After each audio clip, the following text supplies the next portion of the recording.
Good evening, viewers, voters, and candidates from the Orange-1 House District. Welcome to the White River Valley Herald's third and final debate of the 2020 election cycle. My name is Dylan Kelly, and I'm a staff writer and photographer with the Herald, and I'll be your moderator for this evening. As you've noticed, we're doing this live via the internet, so bear with us if any technical issues transpire during the debate. The questions these candidates are about to answer were submitted by Herald readers both in the Orange-1 district as well as those in the broader community. So we're going to kick things off right away and let our candidates briefly introduce themselves, starting with Susan Hatch Davis. Over to you, Susan. Oh, I believe you're muted, Susan.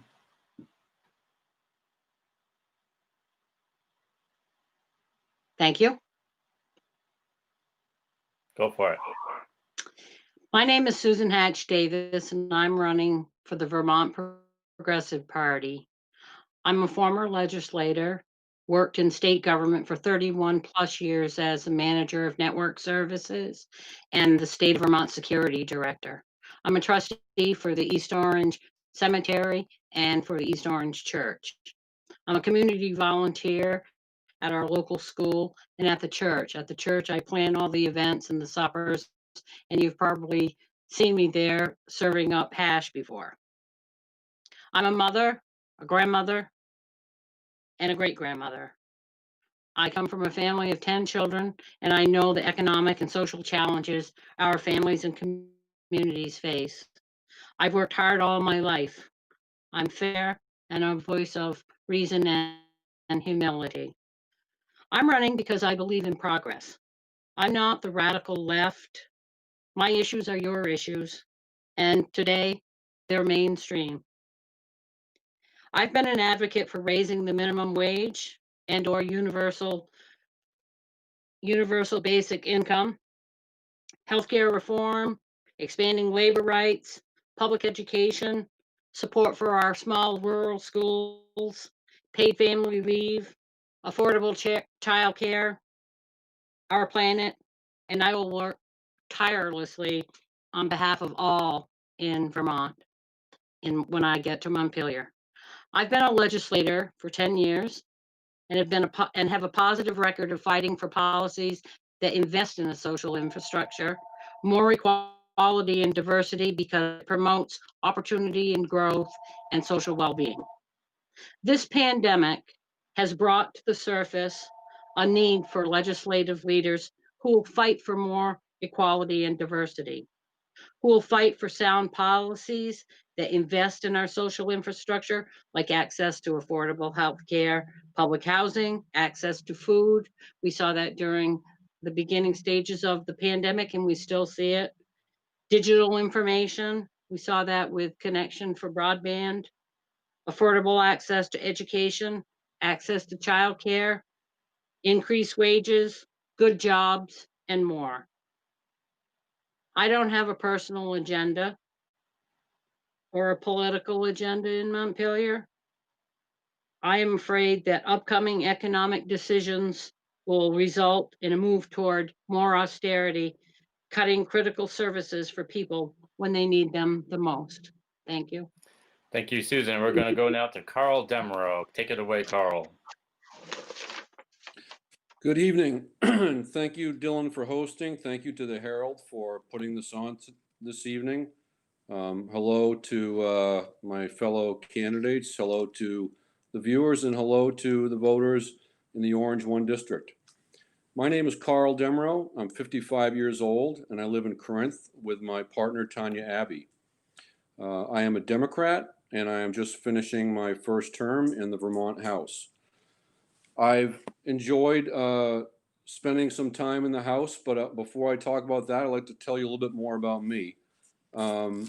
I have worked my life as in a variety of different capacities. I've been a high school teacher. These days I'm a carpenter and construction worker when not working in the legislature. I am on the board of Northeast Slopes in Corinth, and I volunteer there as a lift operator. I'm also on the board of the Blake Memorial Library in Corinth. I was the co-founder of Orange County Headwaters, which was a project that protected over 5,000 acres of land in the towns of Corinth and Washington.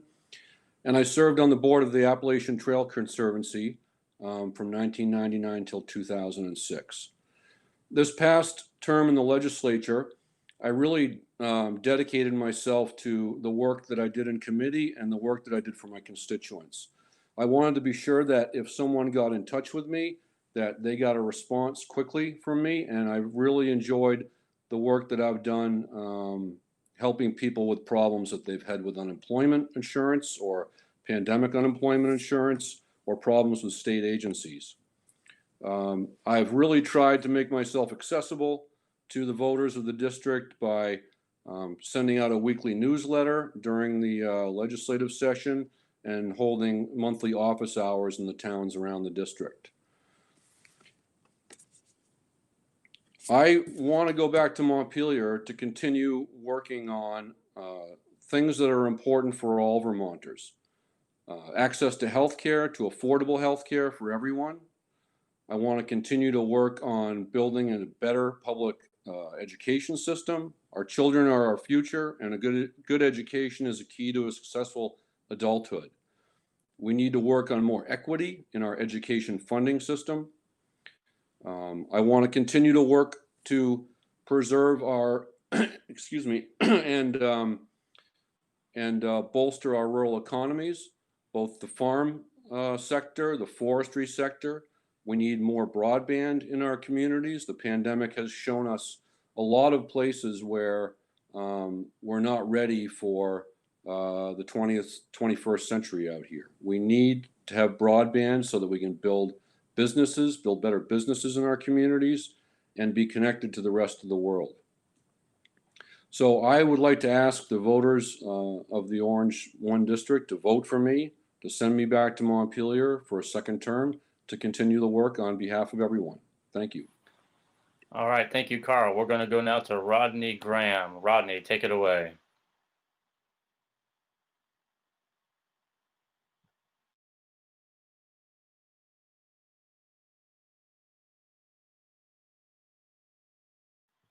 You're muted, Rodney. We can't quite hear you. Oh, maybe you're not. Keep on going.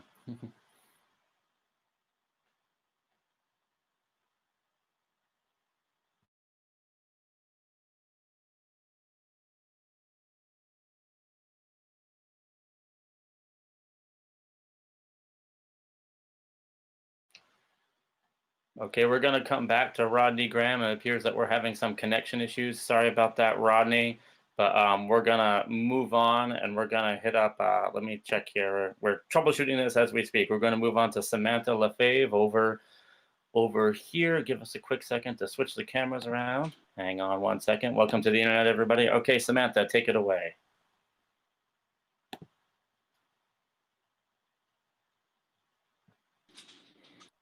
Hi, everyone. Good evening. I want to start off by thanking you for hosting this and thanking the viewers for tuning in. I am Samantha Lefebvre. I am 25 years old. I live in Orange with my husband and my son. I am a landlord. I am a small business owner. And I was born and raised in Vermont. I have a background in excavation and in the health field. I am running as state representative because I would like to see some common sense and some change brought back into Montpelier. I feel that our rural voices are not being heard and represented, and that in this time, our community members need a strong voice to make sure that we are all clearly represented. I am an advocate for people being able to come to me regardless of what their political views are, and they can talk to me. I have expressed that when I am elected into Montpelier, I will have office hours for people to be able to come and check in, talk with me. I want to be accessible to our community members. I believe that our government should be more transparent and that we need to be more physically responsible with our taxpayer dollars. COVID has really shown a light on where we can improve, and I want to be one of the people to help our state move forward. All righty. Thank you. Thank you, Samantha. We're going to go back over to Rodney. Hopefully Rodney's audio is coming in again. We're going to see if we can take another swipe at Rodney's introductory statement here.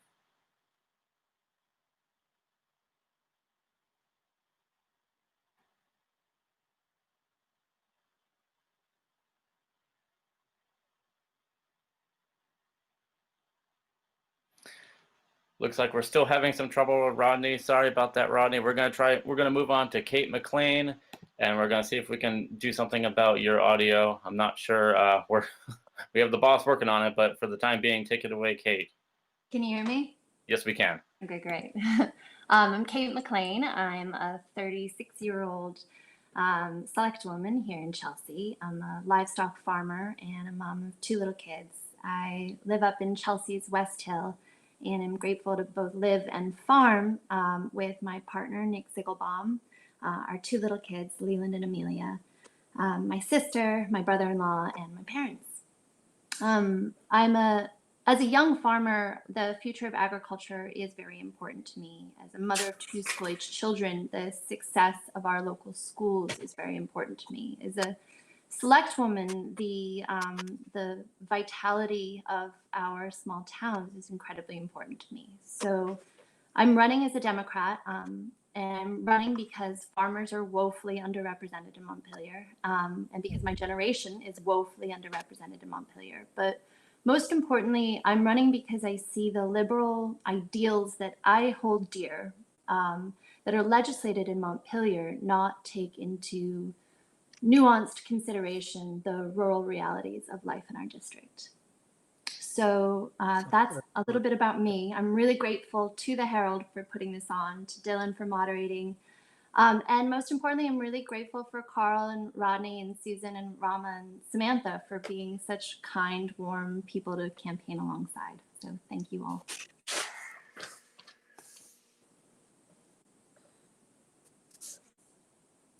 Oh.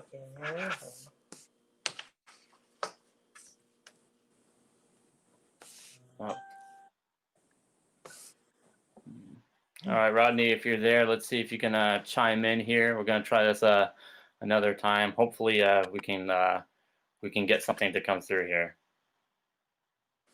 Yeah, can you see or hear me? We can hear you. Yes, go ahead. Okay, my name's Rodney Graham. I'm lived in Williamstown my entire life so far. 4th generation on a family farm. I've be running for my 4th term. Currently the vice chair of the Ag and Forest Committee. I'm also serving as chairman of the select board, served on the school board for 10 years, and various other ag committees and stuff is there. Reason I'm running again is I feel that we're going to need to be able to compromise it for running with trying to get our economy back after this pandemic. I believe that I bring a common sense approach to the state house, and been able to work well with both sides of the aisle, and I ask for your vote. All righty, thank you, Rodney. I'm glad we got your introductory statement in. We're going to go over to Rama Schneider. Rama, take it away.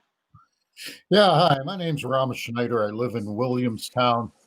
And first, I just want to point out that if you have any more questions or you want to get hold of me, I have a website at connectedvermont.org. That's connectedvermont.org. And it's got a contact form, more information about me. So feel free to stop by. Really? I would like to say I am on a mission, folks. I'm looking for a healthy and sustainable future for the kids, and I want you to share this mission with me. The approach to achieving this mission I see is going through the schools, through our money, and through our taking care of our physical environment. But we also have a couple of other big jobs we have to deal with in the immediate future right now. One of them, job number one, we have to continue to handle the COVID pandemic, and we have to handle it in a smart and a sensible manner so that we actually deal with the COVID pandemic and work our way through it and get past. Our second job is we need to jealously protect our democratic institutions. Our democratic institutions are under assault right now, and it's interfering not only with our voting processes, but we also are being attacked from the issue of centralizing a lot of services that we just a couple decades ago used to take for granted would be occurring at the local level, such as local school districts, town meetings, and how much power towns and school districts have as opposed to the state having. Uh, that's what I'm going for. A little bit about me. My wife and I moved to Williamstown in 1992. We raised our daughter here, and we've been involved in various manners in the community since then. I've been elected to the school board. I served on the Williamstown Northfield School District Merger Committee. And upon the successful merger vote there, I was on the new unified board. I've been the Williamstown Food Shelf Treasurer and General Volunteer since 2014. I've participated on the Williamstown ATV Trails Committee in 2019. Prior to that, I've been part of the formation of what became EC Fiber, uh, the community-owned communications network, and took part with an early attempt at a Williamstown Economic Development Committee, served on the initial board for CV Fiber, which is the new one that Williamstown and some other central Vermont communities are involved with, the community-owned communications network they're trying to build. I've also done some miscellaneous community volunteering that's included working at the Ainsworth Library, watering plants downtown. I've done a lot of dishes for church suppers, which is fine for me because I like to eat. Um, a couple of personal traits I think that are really important. One is I have discovered throughout my life, and this is probably the greatest wisdom I've picked up, we all do better when we genuinely adopt within ourselves the concepts of hope, humility, and a sense of responsibility to the greater good.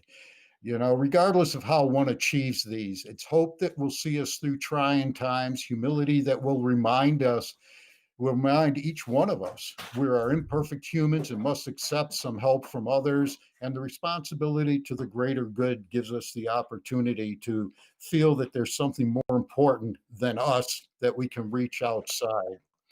I also think that I learned a version of leadership, and leadership that makes sense to me is a relationship between a leader and followers in pursuit of a goal. And the important thing there is not the leader, it's not the followers, it's the goal.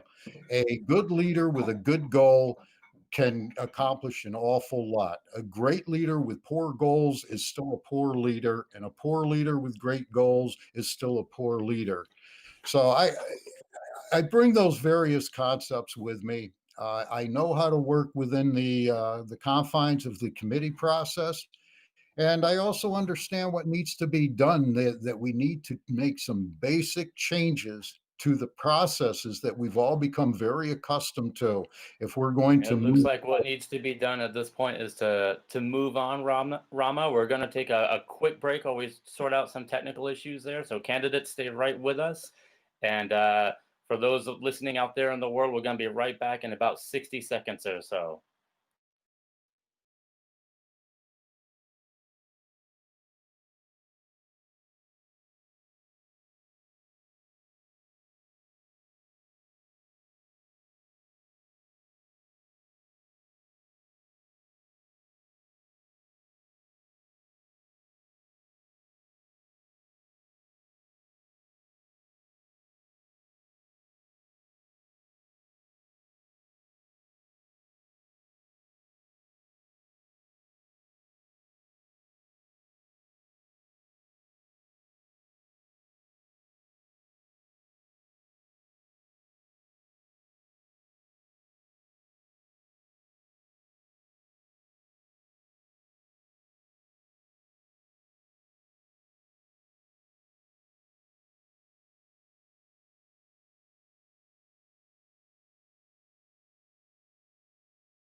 candidates forum here for the Orange-1 House District. Sorry for that little bit of interruption, but we had some technical issues that we wanted to sort out. For our first round of questions, each candidate will have about 2 minutes to respond to each of these reader submitted questions. And we're going to go right down the line here. Question number 1 is, looking at the current session so far, I would like the candidates to name a piece of legislation that passed that you support, or name one that you wish hadn't passed. And is there a current piece of legislation that you strongly oppose or support? First up to bat on this particular question is Rama Schneider. So go ahead and take it away, Rama. I don't know what. All right. So I think for me, I haven't really followed too much of the outside of pandemic legislation that's gone on. I will say I think that between the governor and the General Assembly, they've done a good job of making sure that the state is taken care of as best as they can, and that money is put out there where it needs to be put, and that guidance has been provided. So I'm very happy with a lot of the work they've done in that regard. I do appreciate the, I believe it's called the Global Warming Solutions Act, I think is what they call it. I think that was a very good piece of legislation. It's imperfect in that it really doesn't accomplish anything. It's yet one more kick in the butt to the legislature to tell them, listen, you guys got to stop talking. And Governor, you got to stop talking. You guys have to really start acting on this. And this is part of why I want to go down to Montpelier and participate with the in the legislature, is to make sure that we're not just building plans that are going to come in front of the legislature, and then we're all going to wring our hands and say, oh, how expensive and difficult it is to accomplish these plans, that we actually put some action to our words. And that's what the Global Warming Solutions Act is a step towards doing, by giving the general population of Vermont the opportunity to tell the state, you're not doing your job, get off your butts, do some work. The physical environment needs to be taken care of. The global climate crisis, and it is a crisis, needs to be dealt with, and we need to be doing our part. Okay, thank you, Rama. We're going to toss this question now to Susan Hatch Davis. Susan, tell us what you feel about the current session, and name a piece of legislation that you support, or maybe one that you wish hadn't passed. And is there any current legislation that you strongly oppose or support? Susan Hatch Davis. You are muted, Susan. Sorry, it seemed like that question got a little bit longer. I really support the Global Warming Solution Act that passed, because I think that in everything that we do today, we see that climate has had an impact. People who are out hunting, people who are out hiking. We've seen a real problem with water this year. I know I just recently went on a ride, foliage ride, and we went to a couple of lakes up in the Northeast Kingdom, and one of them was down 5 feet of water. My mom's water, which she's always had a very strong well, her water was low this year. She's had to be very careful with her water. And I know that there are some people that even their artesians went dry. So I'm very happy that we passed that legislation this year, and that the legislators and government will be held accountable. So I am pleased about that. I am happy I introduced a marijuana legalization bill. So I am happy that the marijuana bill, legalization bill passed. I think that it could use some work. And so that's one of the things that I hope I'll get a chance to work on when I return to Montpelier. All righty, thank you very much, Susan Hatch Davis. We're going to toss this over to Carl Demrow now. Carl, take it away. I was a sponsor of the Global Warming Solutions Act, and I voted for it when it came to the House. I also voted to override the governor's veto when it came back for a veto override vote. But I want to talk about a different bill, and that is S338, which is Justice Reinvestment 2. This was an important bill that didn't get a lot of press, but it came out of a study that was done by not just the legislative branch, but also the judicial and the executive branch. And it was a study that looked at our prison system and ways to fix our furlough system. We have now, hopefully that'll change. We have one of the highest rates of reincarceration of people on furlough status. And those reincarcerations can happen not because someone committed a new crime, but because they lost a job or lost their form of transportation. So we really looked at ways to fix that so that people who are on furlough and trying to do the right thing don't necessarily get bumped back into jail because they lost a job or lost their transportation. One of the most expensive things we can do here in Vermont is to incarcerate someone. It costs about $70,000 a year to keep someone in one of our prisons. And S338 should, over time, not just help people to get a foot in a new life, but it should also save the state a lot of money. One bill that I did not want to see pass is H926. That was the Act 250 bill, which some folks may be familiar with. I voted for it when it came out of the House. It had some really good reforms to Act 250 in it, but as it came back from the Senate, most of that was stripped out, and what I really wanted to see was reform to Act 250 and not just the two tiny pieces that were left when they came back to the House. Okay, thanks, Carl Demerara. We're going to toss this over to Rodney Graham now. Rodney, given the current session, name a piece of legislation that passed that you support and name one that you wish hadn't passed. And is there a current piece of legislation that you strongly oppose or support? Rodney Graham.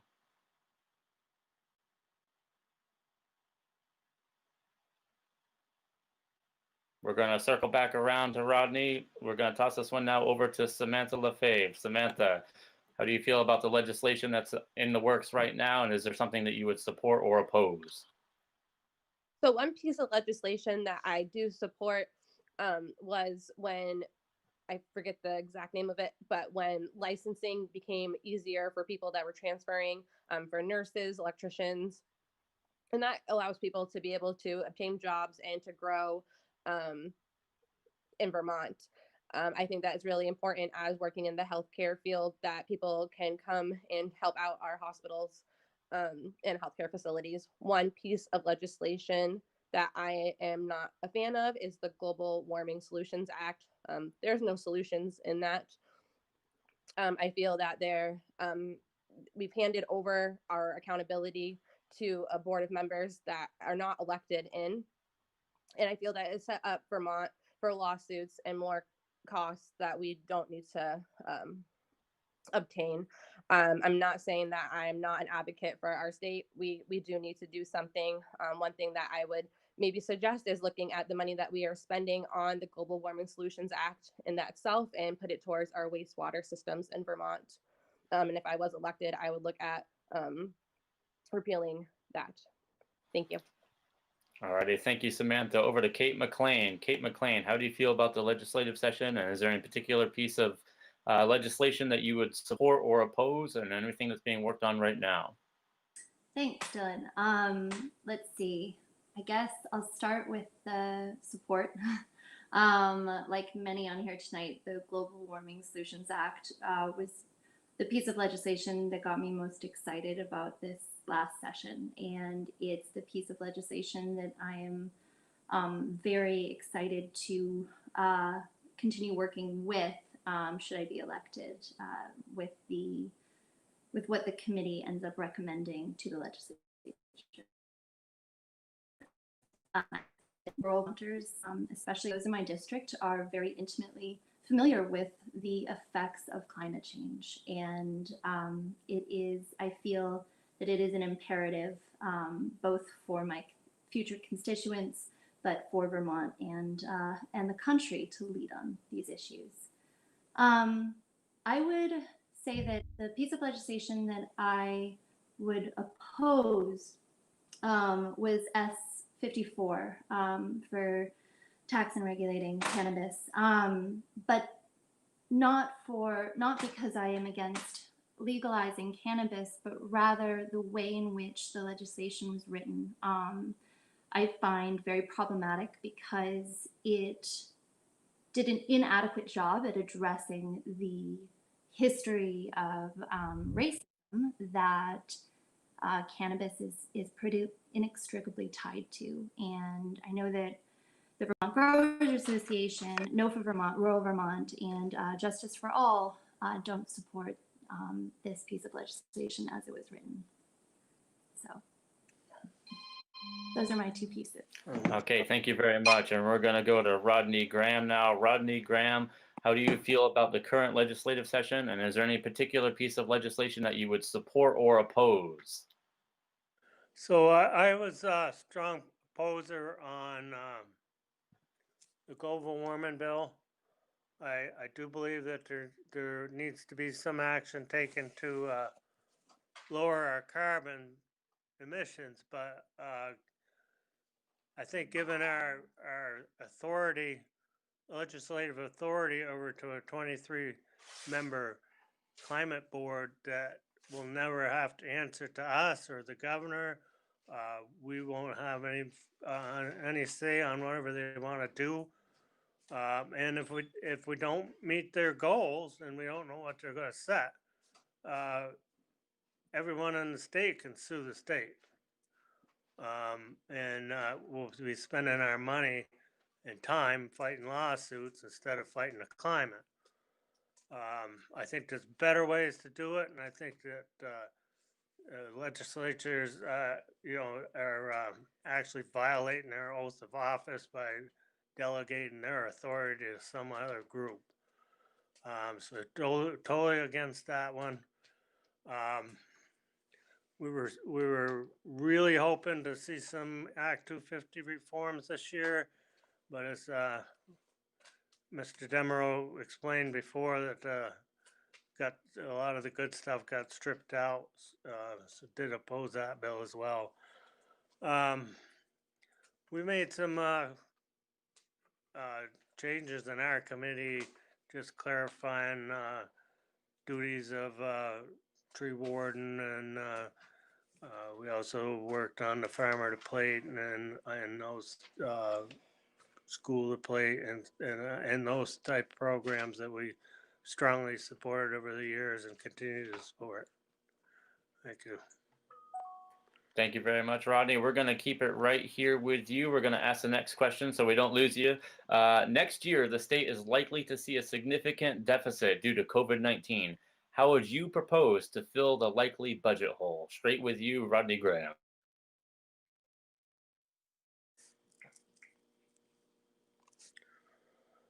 I couldn't hear your question. We're just going to reiterate here. Next year, the state is likely to see a significant deficit due to COVID-19. How would you propose to fill the likely budget hole? I've never had this problem here on the computer in the house for it, but I keep just gibbling. I can't understand a word you're saying. I'm not going to be very, very good on this debate. Okay. Well, we're going to swing it over to Kate MacLean then. Kate, how would you address a probable budget hole due to COVID-19? Well, I think that we're very lucky to have, or we needed the federal influx of cash that we got. And so I'm hopeful that the federal government will continue to support states. I think that we very much will need that assistance. And I think that it will be very important to not go into austerity measures with this potential deficit. I think it would be a mistake for us to cut funding for the services that make Vermonters love to live here. Okay, thank you, Kate. We're going to go over to Rama Schneider now. Rama, you are up. Next year, the state's likely to see a significant deficit due to COVID-19. How would you propose to fill the likely budget hole? So, I mean, yes, of course, we'd be happy to accept any money that comes down from the federal government. And I do believe that's going to be a likely need. I don't know if we actually get it or not. It's going to have to be a mix if we're facing a budget, a deficit, a difference between our revenues and what we expect to spend. in order to make it into not being a deficit. And we're going to have to look at a combination of tax increases, and we're going to have to look at some reductions in spending. This is going to happen regardless, because as we move ahead into the future, there are programs we're going to have to let go by the wayside in order to bring forward some newer programs. I don't know where to start. I mean, I would do really great on either one of the money committees for sure, because then I would have a much better idea where to start. But I would not be afraid at looking at cuts in a wide variety of services if need be to bring financial stability into the state budget. But I also I would not be hesitant about raising some taxes too, if that's necessary. I suspect it's going to be a combination federal money, tax increases, and service reductions in order to come up with a sensible budget in the next couple of years. All right, thank you, Rodney. We're going to swing this one up to Susan Rama. Hatch Davis. Sorry, Rama. There's so many faces going in front of me. So Susan Hatch Davis, same question. Likely deficit due to the COVID-19 pandemic. How would you propose to fill the budget hole? Well, I think it will need to be a combination of federal dollars and revenue coming into the state. And I think we should be reminded that the state does have the ability to get money through sources like raising non-property tax revenue, changing the estate tax, borrowing, using federal dollars. And we could borrow, we have bonds. We could look at bonding opportunities. I know a few years ago, the state changed to a 2-year bonding cycle, but they've still kind of done it like a checkbook. Maybe now's the time to look at, could we get creative with bonding opportunities? And I'm not really keen on cutting programs that are necessary programs for our most vulnerable. Most vulnerable. Also, I think that this year there was money that came into the state coffers that was unanticipated, and we may see some of the same thing next year because the money that's coming to people through unemployment and that kind of thing, that's all being taxed. So that money is coming in where they're not getting a paycheck, they are getting taxed through unemployment. So we'll see that as well. And I also think that we could spread the cost of the pandemic over the next 5 years or something. It kind of like amortizing the pandemic. So I think that it will be a combination of looking at different things. But I'm not keen on making any kind of austerity cuts for people who need it. Thank you. Okay, thank you, Susan Hatch Davis. Over to Carl Demereau. Carl, what's your response to the question on a likely budget hole due to COVID-19? Well, I think that we may turn out to do a little bit better with this than we're thinking now. You know, like Susan said, there's been $1.2 billion worth of money that's come into the state from the feds. And that money has just been pushed out into the Vermont economy. And people are going to be paying taxes on their unemployment insurance. Businesses are going to be doing a little bit better than they might in some other states. We get about $2,000 per capita here in Vermont, while in New Hampshire they got about $930 per capita. And we've also had a lower infection rate here. And so much of our economy has been able to reopen and stay open as a result. But let's say we get to January and we see that the revenues have not been what we expected. We are going to have some form of cuts. We do have a rainy day fund that is meant to cover these types of expenses and sort of smooth more difficult financial times into years that can be better. And we may need to raise some taxes. And there are, you know, we have a whole group of people in this state who've done really well with the Trump tax cuts. And it may be time for them to be doing their fair share, and I'm talking about the really higher end of the income spectrum. But I'd really like to wait till January to really see what the revenues look like, and what the projections are for fiscal year 2020. All righty, thank you very much. We're going to go over to Samantha. Samantha, how would you propose to fix the likely budget hole from the COVID-19 pandemic? So I am a strong supporter Yeah, I of can't hear making her. Vermont more business friendly. And by doing that, we will be able to have a wider income into Vermont. So by doing that, we could, be more friendlier to our small businesses and our corporations. And by maybe cutting some of the regulations there, I am not a supporter of raising our taxes. I feel Vermonters are already burdened enough by that.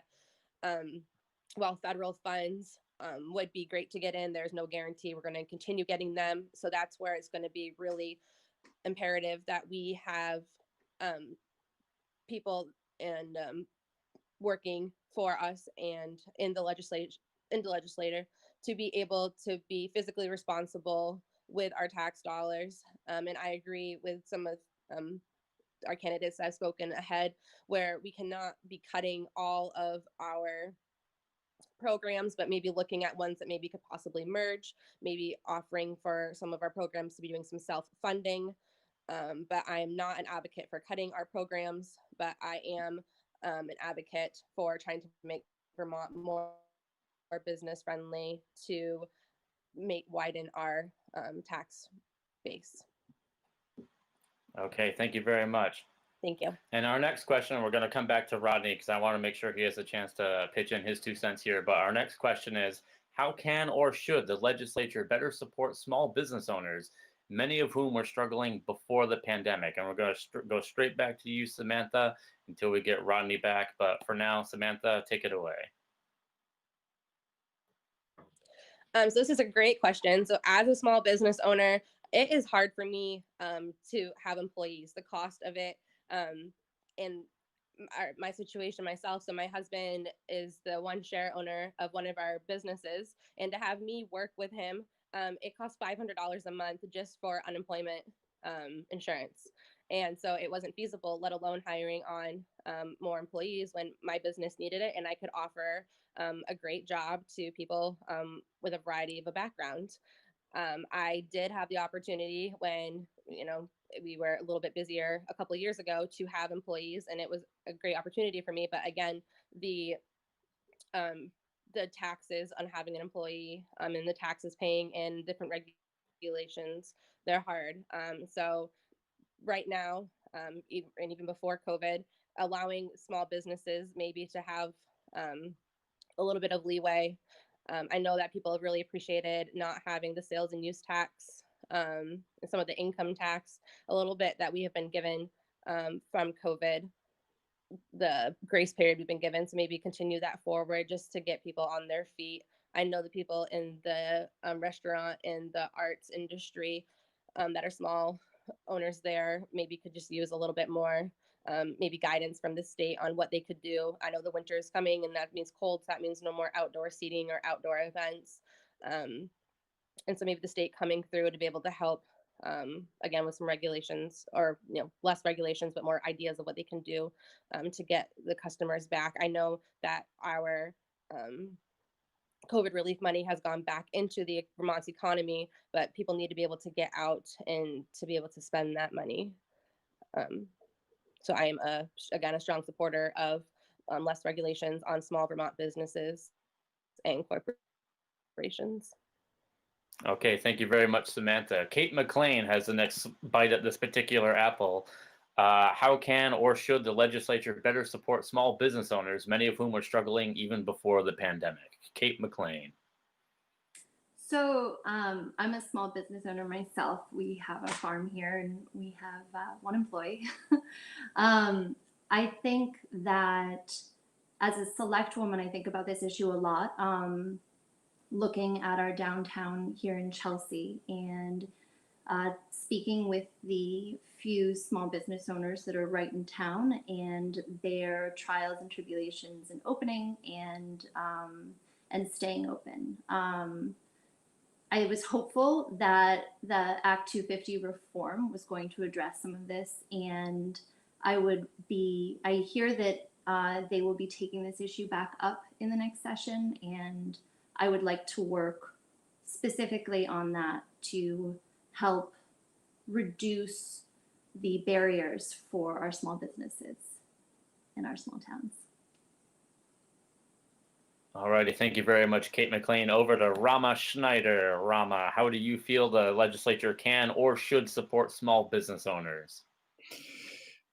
Well, I want to start by assuring all the small business owners who might watch this that if you elect me to the legislature, the last thing I'm going to do is tell you how to run your business. And I think that's really important. What the state should be doing is setting up a framework of expectations and rules and regulations that the businesses have to operate under, and they need to stay consistent. And these need to be guidelines and rules and regulations that are set up with a vision that looks into the future so that it's predictable. People know what's going to happen instead of having these constant arguments of whether or not we regulate something. We need to say, yes, we need to deal, for instance, with the climate crisis. We need to deal with things like education. So there's going to be taxes involved there. These are all things that affect small businesses. We need to do better with the physical infrastructure that goes out to a lot of these communities. And that's not only just to help small businesses, but it's also to help communities be, it's what I would, if I was to coin a phrase, it's a word that exists, but I'd call it locality, the idea that we need to become a little more resilient at the local level. And it might come to a time, especially in the immediate future, dealing with what we're doing, that we have to provide direct cash payments to small businesses to help them get through. I also think there's bigger policy issues, such as a single payer healthcare system, for instance, that would relieve a lot of businesses from the concern and the worry about whether or not they can hire employees and give them health insurance. There's a lot that can be done at the state level. There's certain relationships between employers and employees, I think, that we can relieve the businesses of. So yes, there are some things we can do, but I think we need to be careful and realize that small businesses need to operate within the same society that we all need to. It's okay to set some rules. It's okay to set some guidelines. They need to be sensible. They need to be predictable, and they need to fit into a vision so people understand where they're working to in the future. So as they build their businesses, they know they're building into something that will continue to be supported. All righty, thank you very much, Rama Schneider. Over to Susan Hatch Davis. Susan, take it away. How can or should the legislature better support small business owners, many of whom are struggling even before the pandemic? Well, I think through policy and funding, there's probably going to have to be some funding. And I think one thing that we could say that needs to be done is from we, the people ourselves, we need to support our local businesses. And that would go a long way to helping businesses. I think we've seen times like, for instance, during the Irene flooding, the state helped local businesses, and we've made changes to the unemployment trust fund where businesses didn't have to pay as much money into the trust fund. So I think the state can do those types of things and policies and work with the small businesses to find out what their needs are. But one of the biggest things for me is that we, the people of Vermont, should support our local businesses, especially in times like this. That would be very helpful. The state could make changes to policies, like I think Rama suggested, healthcare. Right now, also childcare. Childcare is difficult for some people, so it causes them right now, especially during this pandemic. It means that they may not be able to work if they don't have childcare. So there are many different policies and avenues that the state could help with as well. Thank you. Alrighty, thank you very much, Susan Hatch Davis. Over to Carl Demeraux. Carl. Well, first I want to say that of the federal money we got from the federal government, I believe that between a quarter and a third of that money went out as grants to small businesses and of every different type throughout the state, and that is really going to help us move into the next phase of this pandemic. But when we talk about what businesses were struggling with before this happened, one of the big ones, as Susan mentioned, is childcare. It's hard to find employees when the employees don't have a place for their kids to go, and the state has got to do a better job on childcare. It will not only help us with our small businesses, but it will help bring people to this state too. It'll help attract small families, and that's what we really need here. We need folks to come here and raise families. We need kids in our schools, and we need taxpayers to lower the burden for the rest of the 625,000 of us here in Vermont. One thing that the forestry sector did recently is they reduced their workers' comp costs by partnering with the insurance agencies to figure out a training program for people who work in the industry. And I think we could do more of that as well to lower workers' comp costs for different sectors of our economy. And finally, if we need to stimulate growth in our businesses, we could also have some sales tax holidays, and that's been done before in the state, and I think that would be a wise way of stimulating folks to buy from Vermont businesses. Thanks. Alrighty, thank you very much, Carl. We're going to try and get in touch here with Rodney Graham. Rodney, this one's up to you now. How can or should the legislature better support small business owners, many of whom were struggling even before the pandemic? Take it away, Rodney.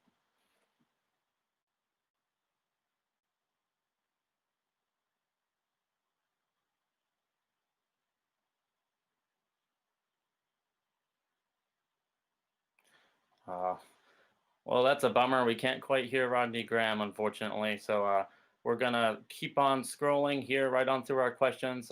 That's unfortunate. But we're going to move on to question 4. This election cycle is highly unusual, as is this candidates forum, because we can't hear one of them. With many states sending out high numbers of mail-in ballots, some, including President Trump, have called into question the security of mail-in voting, despite low numbers of voting fraud throughout the country.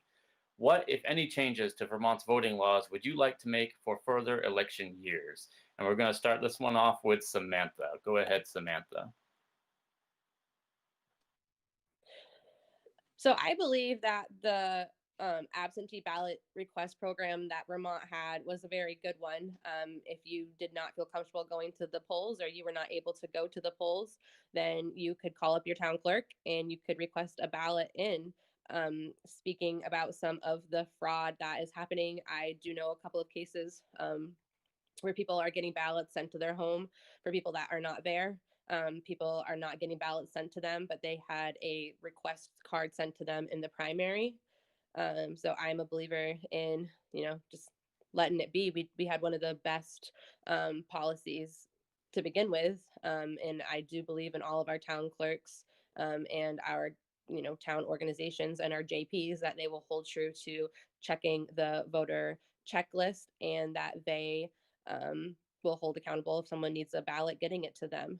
So I would hope that next year or next election that we will not have COVID or any pandemic occurring, and people will be able to go back and vote in person. But if not, maybe we can go back to what we were using before, and people can call in and request a ballot. Thank you.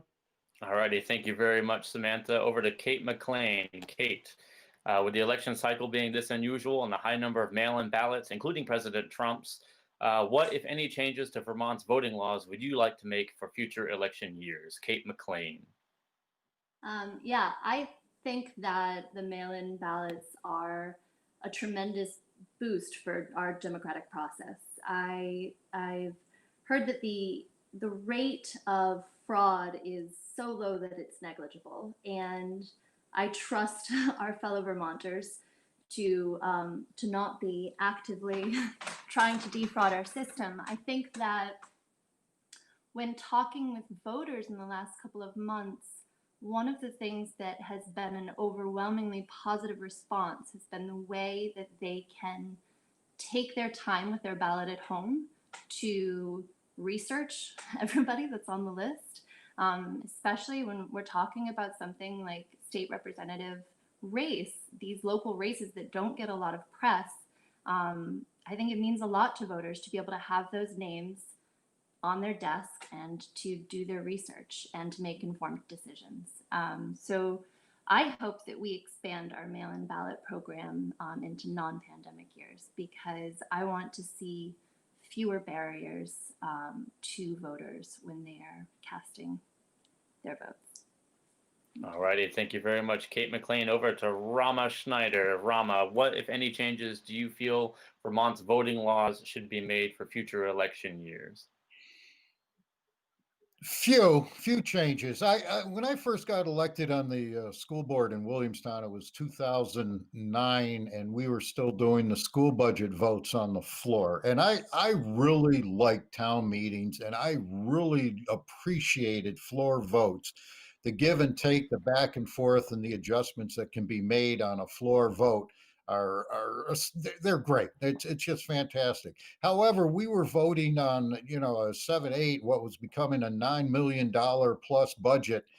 And it had become such a minority of the town. It was less than 100 people. Well, it was a little over 100 actually, that were voting on this $9 million budget for the entire town. I pushed for, and the town ended up agreeing to go to Australian balloting for all school budgetary issues. And as much as I regret the loss of the floor vote on town meeting days on those school budgets, it certainly gave much more of the town an opportunity to have some say-so on what was a very big and a very expensive slice of the pie. I personally like in-person voting. I think I'm not going to do it this year. I actually am going to mail in my ballot this year, but I like the in-person voting. I like floor voting. However, it seems the needs of a vast majority of people in the state require something which gives them a little more remote access to the voting process. I think the mail-in voting, wide use of mail-in voting is a good way forward. It can be made extremely secure. It's secure right now. We're in the unfortunate circumstance where we have a president of the United States actively encouraging people to violate the law just to gum up the voting works. Just a few more seconds remaining, Rama. All right, let's just, I think either continue and expand on the mail-in voting, or at the bare minimum, I would leave it as it is, where you could request a ballot. Okay, thank you very much, Rama Schneider. Up to Susan Hatch Davis. Susan, what, if any, changes to Vermont's voting laws would you like to make for future election years? Susan Hatch Davis. Well, I think that mail-in voting that we're doing this year, I think that's a very good idea, and absentee voting. So I think that's something going forward. I also am interested in ranked choice voting like they have in Maine. I think that we could look at that as an option. And maybe in the past, we've heard from folks who have felt that maybe we should have election day off or something, so that more people could go to the polls. Although if we have mail in, that would solve that issue as well. I can tell you that we got our ballots in the mail today. They came to the right address, so that was a good thing. So I guess that's it. Thank you. Okay, thank you very much, Susan Hatch Davis. Over to Carl Demereau. What changes, if any, do you think should be made to Vermont's voting laws heading into future election years? Well, I think we're really lucky to live in Vermont. We have one of the easiest states to register to vote in. We have one of the easiest states to order an absentee ballot in. This year is, as you noted, a little different. And what the legislature decided to pass a bill to have universal mail-in voting back in May, when we really didn't know what fall was going to look like. We didn't know if there was going to be another surge in the pandemic, and you can't just do mail-in voting, with 30 days notice or 15 days notice. Ballots have to be printed, they have to be mailed, there have to be provisions for ways to send them back. And so we did that back then, and I think it was a good decision for this year. I'm really happy with our state and the way that we really foster and encourage voting here. I wish that we had a higher rate of voting participation, but I don't think I'd change anything. When you look at other states around the country, a lot of them make it much more difficult to vote than Vermont does, and I'm not concerned about fraud. I think we have very competent town clerks and boards of civil authority who do excellent work, and they're very dedicated, and I have a lot of trust in them. Thanks. All righty, thank you very much, Carl. And just an update to our viewers and our voters out there.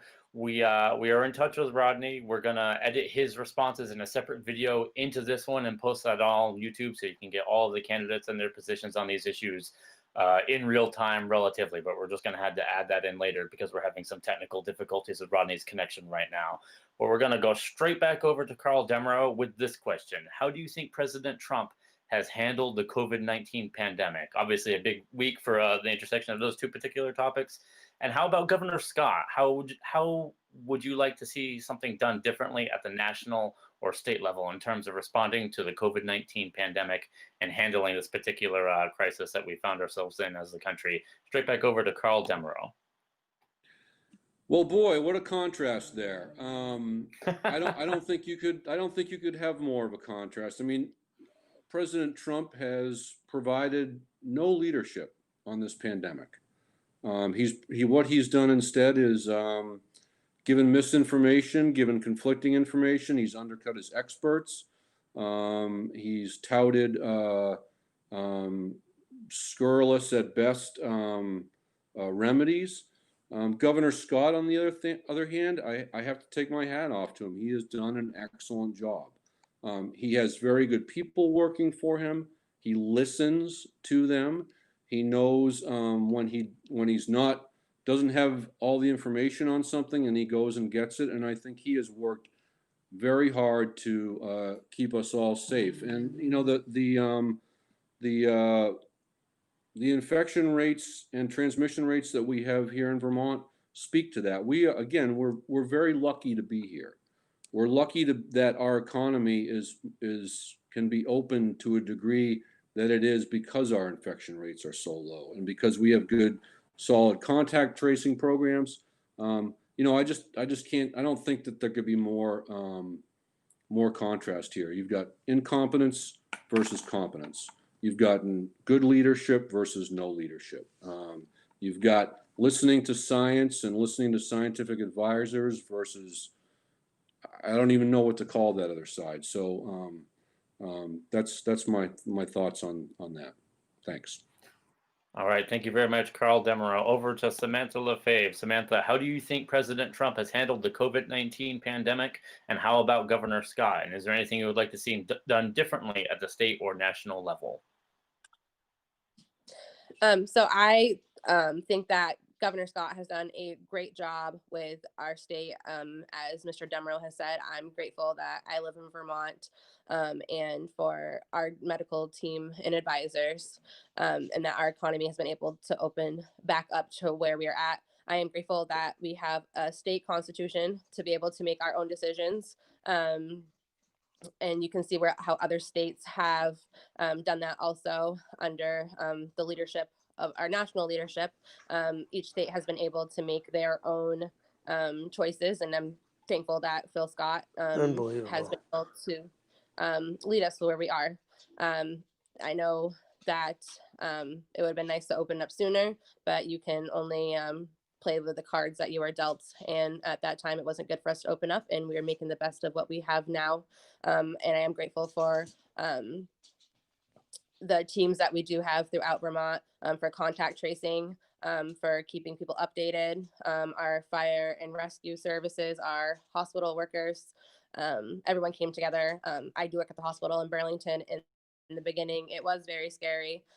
It was good to have leadership, throughout, all from management, to the hospital leaders, to Phil Scott, just reassuring us that we were going to make it through, and we did, and we're on the other side of it. And not clearly, not all the way through, but we're building back, and we're going to make it through. We are Vermont strong when it comes to this. Thank you. Okay, thank you very much, Samantha. We're going to go over to Kate MacLean. Kate, how do you feel President Trump has handled the COVID-19 pandemic, and how do you feel Governor Scott has handled the COVID-19 pandemic? Well, I think it's pretty clear that Trump has been criminally negligent at maybe at best for what he's done to our country and to the 200,000 plus Americans that have lost their lives. I'm really grateful to be living in Vermont, because while I don't agree with Governor Scott on many different issues, I'm indebted to the way that he has led our state, and the way that the legislature and the commissioners and even our, I'm indebted to the way that everyone has led. All Vermonters have taken the response to the coronavirus incredibly seriously. We have all listened to the science, and we have all listened to the medical professionals, and it is because of every single Vermonter that we are one of the success stories here in America. And it's because of that our economy has been able to open. Our leadership took a nonpartisan approach to the coronavirus, which is entirely appropriate. And it is one that it's an approach that you can't say a lot of other states took. So I'm very grateful for the way that played out, that our governing body met the severity of the pandemic where it needed to be met. All righty. Thank you very much, Kate MacLean. Over to Rama Schneider. Rama, how do you feel that President Trump has handled the COVID-19 pandemic, and how about Governor Scott's handling of the pandemic? Would you like to see anything done differently at the state or national level? Yeah, I'd like to get a new president at the national level. I agree with Kate. I think the word criminal can be applied to Trump and how he's handled this pandemic. With all we know about the if I went out and told people I had COVID and went around hacking and spitting on them, and in a lot of places I could be charged with a crime, assault of different types. And Trump's been going around encouraging the whole country to go around hack and cough and spit on each other. He's been horrible. He's criminal. And I don't know. The results just show in certain places, in certain circles. On the other hand, Governor Scott, it's not what he has done that has been so good. It's Governor Scott seems to have understood that he needs to turn to the people that know what they're doing and let them do what needs to be done. And that's part of being a good leader. It really is. It's finding the right people and letting the right people do the work, because the governor can't be an expert on everything, and we shouldn't expect him to. So I think Governor Scott's done a really great job with the handling of the COVID environment, pandemic, in the sense that he certainly has turned to the people that know what they're doing and has let them put forward what should be done. So, on Trump, it's obvious how I feel about it. On Governor Scott, that's one area where I think he's done really good. Anything further that needs to be, I'll tell you the truth. I think we still need to stay slow and steady on this whole pandemic thing right now. As much as people want to get out there and get in a rush, I would like to go back to bingo and calling bingo. I had a lot of fun pulling up the numbers and going B5, G52. It was a great time, very social. But we need to be smart. We need to take our time and we need to get this one right. Alrighty, thank you very much, Rama Schneider. Up to Susan Hatch Davis. Susan, how do you think the president has handled the COVID-19 pandemic, and how about Governor Scott? Well, we definitely have seen a difference in leadership style at the national level. We have a president who, though now I guess he has shown that it's not a hoax, but he's said one thing, then said another, and it's hard for American people to really get behind anything that he might say because he hasn't been a consistent voice or a leader. Unlike Governor Scott, who many things I don't agree with many of his policies, but he has shown to have good leadership style. He's brought the right people from his administration in.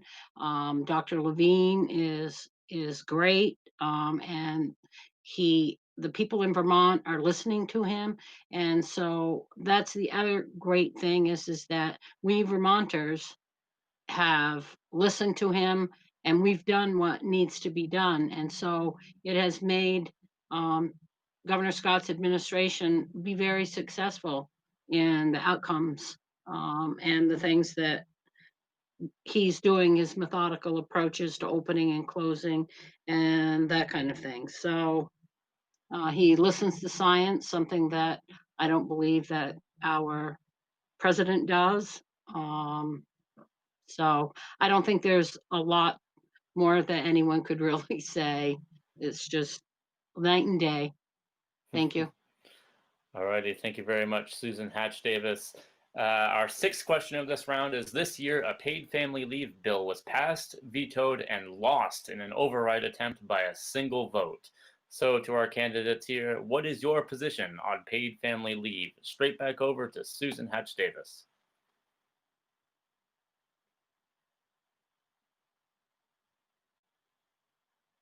Oh, Susan, I think you're still muted.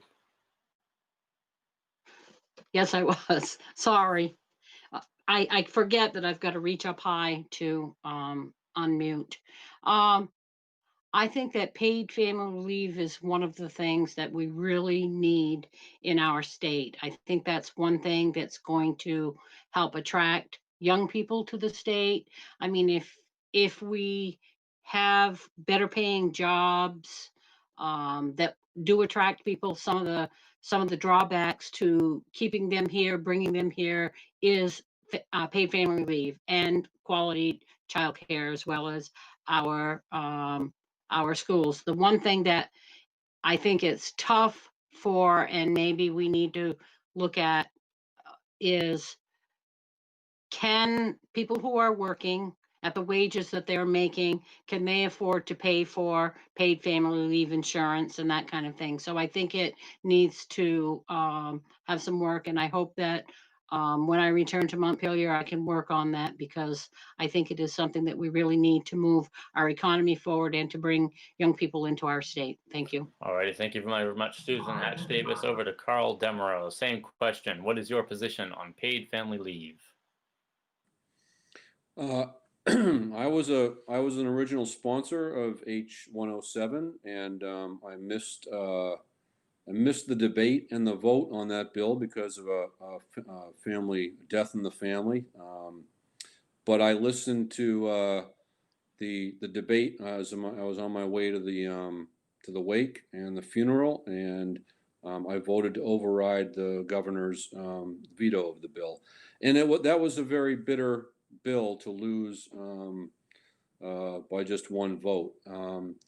I think that this will be back again. This is an important bill, and it's an important program. If as Susan said, if we're going to attract young families to this state, there are a lot of other states that have this, and we need it. And it's not just young families. Like if you've got an older parent who's not doing well, they need some care, you can't afford to put them into the hospital, you could use your paid family and medical leave to take care of them for 4 or 6 weeks. And it might be something that this is a program that will keep families from potentially becoming bankrupt due to healthcare costs. So I'm all for it, and I think we need to pass a paid family and medical leave into law in Vermont. Alrighty, thank you very much, Carl Demeraux. We're going to toss this one over to Samantha Lefebvre. Samantha, what is your position on paid family leave?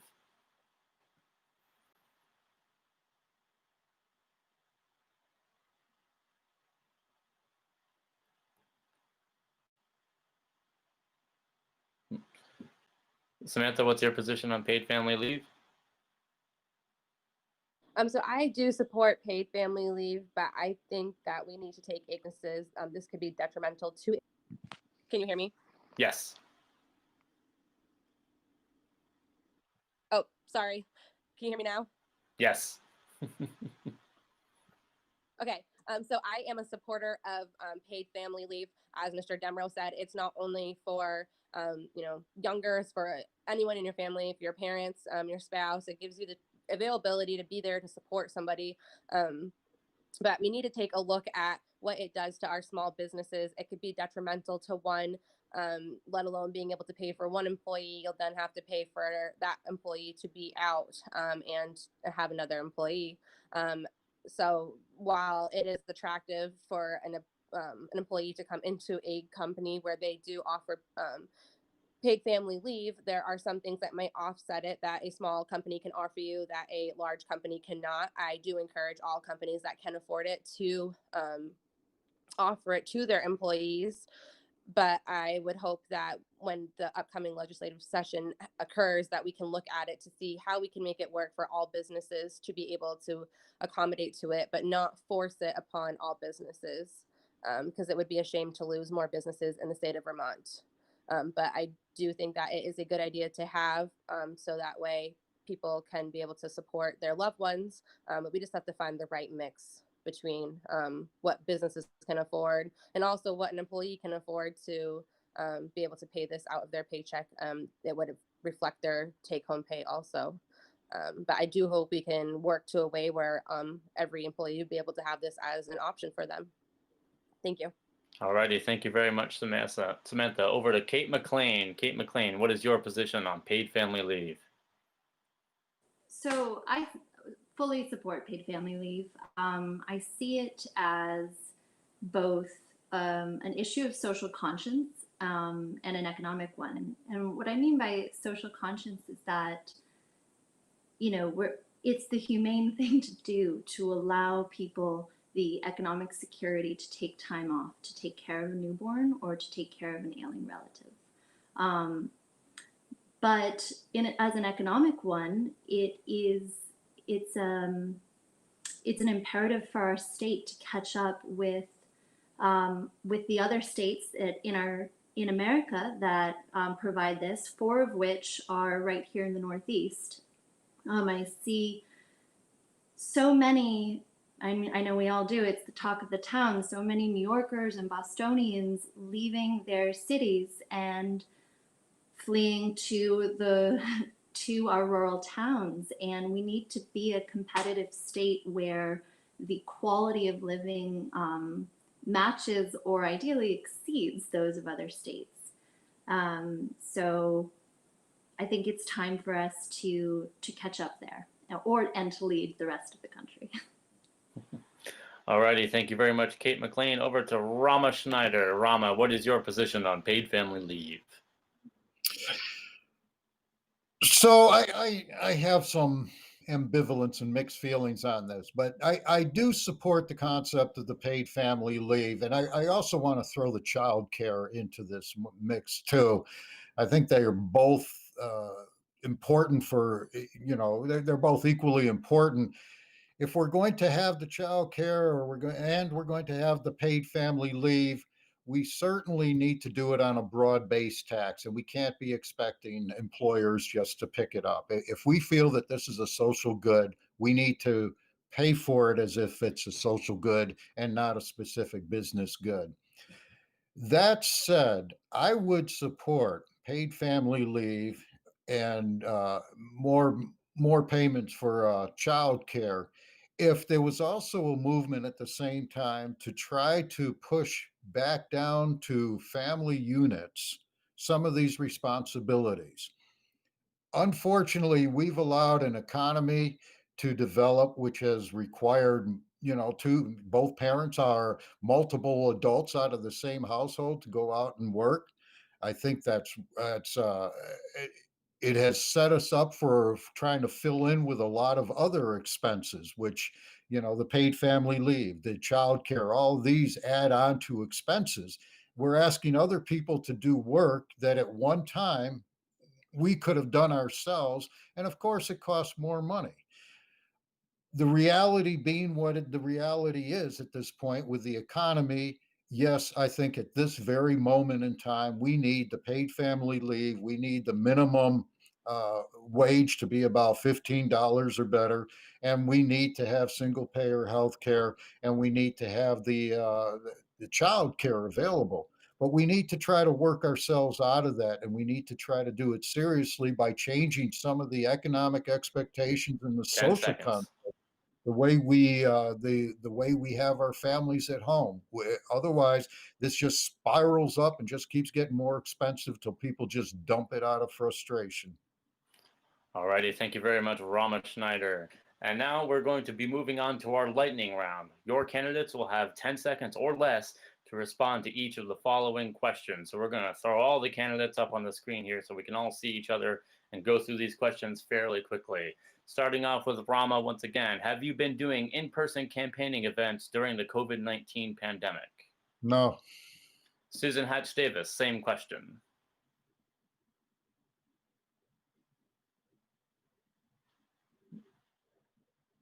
Oh, we can't hear you, Susan. No, the only thing I've done is deliver signs. Okay, thank you very much. Carl Demeraux, have you been doing in-person campaigning events? No, just lots and lots and lots of phone calls. And Samantha, how about you? Didn't Yes, quite catch I've that been one. doing a healthy mix, just as Carl. Yes, I've been doing a healthy mix, just as Kate, Carl, and Rama did. We were outside at an event just this weekend. So I'm doing an event between handing out signs, dropping off mailers, and communicating over social media. All righty, thank you very much. And Kate MacLean, have you been doing any in-person campaigning events? I've been doing a pretty healthy combo. Mostly phone calls, and then we've been finding safe, masked, socially distant ways to meet voters in person. All right, thank you very much, everybody. Next lightning round question. Given the choice, which House committee would you serve on? First up is Kate. Ag committee. Ag committee, interesting. Rama Schneider. In this order, Speaker of the House, Appropriations, Ways and Means, and Education. Speaker's not quite a committee. Susan Hatch Davis, what committee would you serve on? Military affairs. Interesting. And Carl Demeraux, what committee would you like to serve on? I'd like to go back to corrections and institutions. Interesting. And Samantha Lefebvre, what committee would you like to serve on in the House?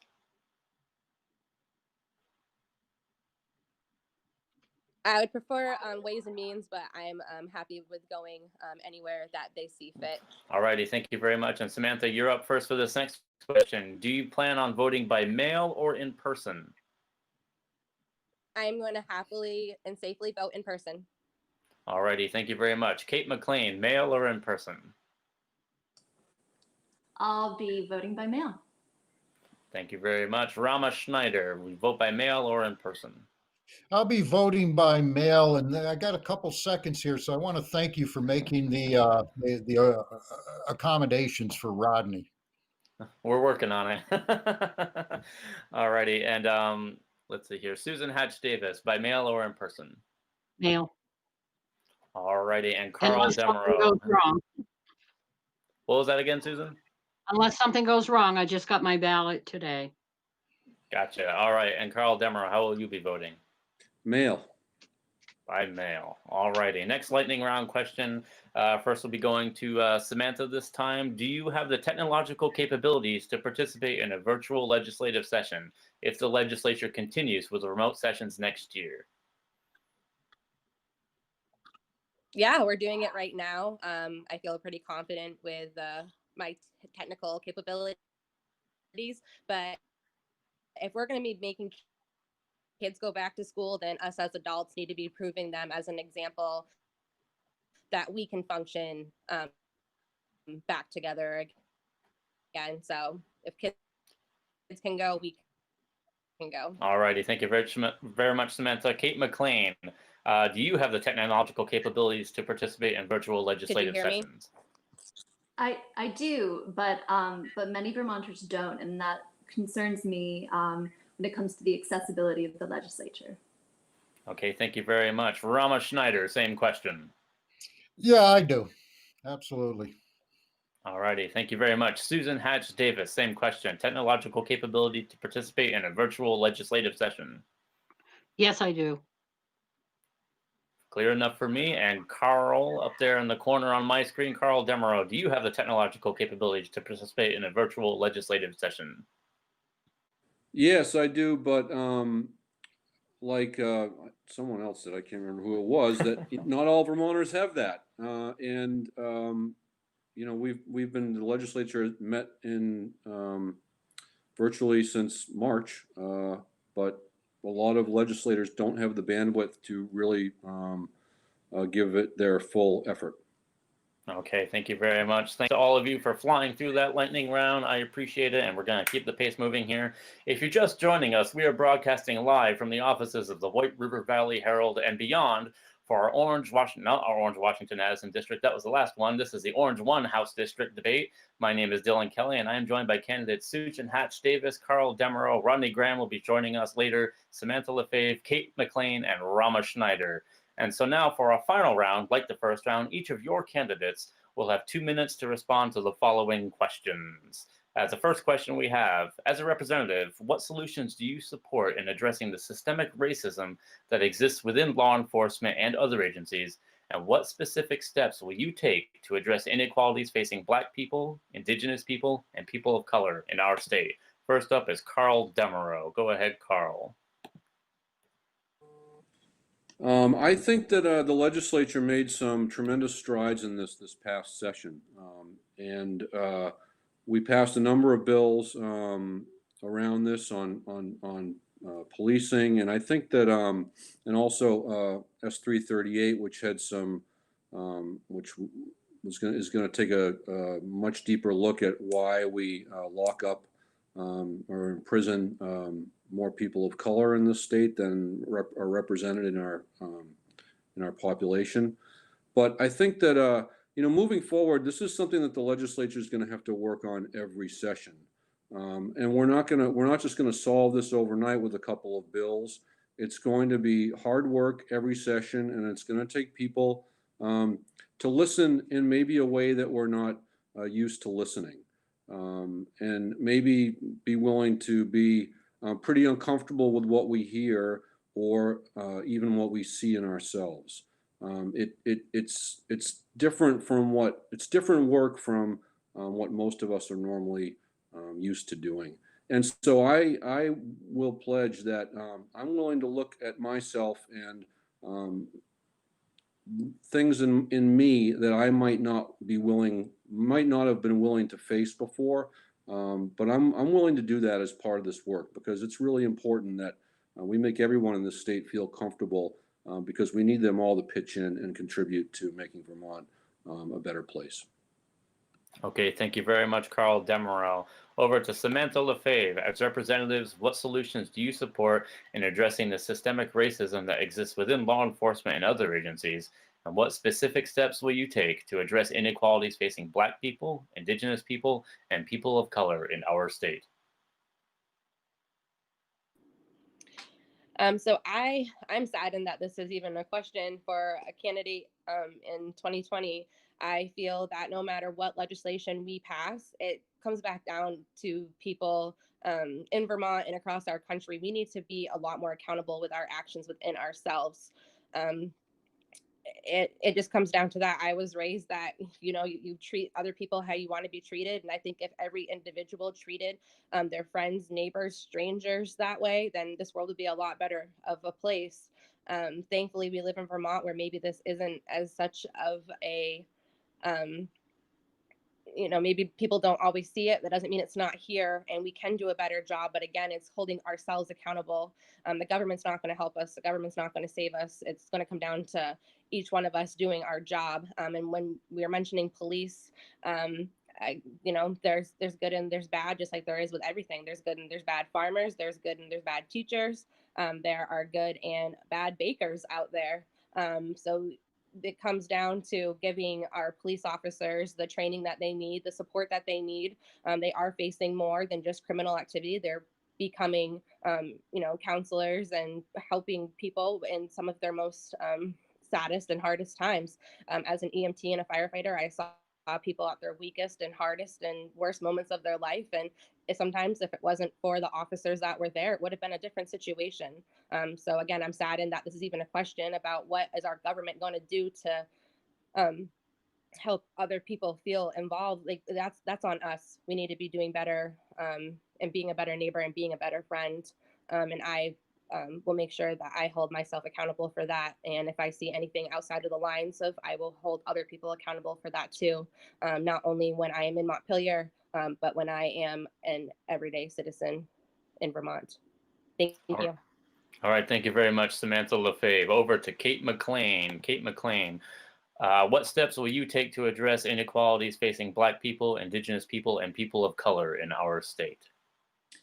So the way I see it is that I think that prior to 2020, this discussion was not nearly a focus of Vermonters. And there was this assumption or even dismissal that racism was not an issue here in Vermont. And I think that many people felt that way because when you look in a room, like the virtual room we're in right now, it's a pretty homogenous setting. And we are coming to terms with the fact that, of course, racism is a huge problem, not just in our country, but also here in Vermont. The ACLU in Vermont recently reported that Black and Latinx drivers are nearly 4 times as likely to be pulled over than their fellow white Vermonters. So the issue is emphatically here, and we need to address it. I support things like the bill, the use of force standard,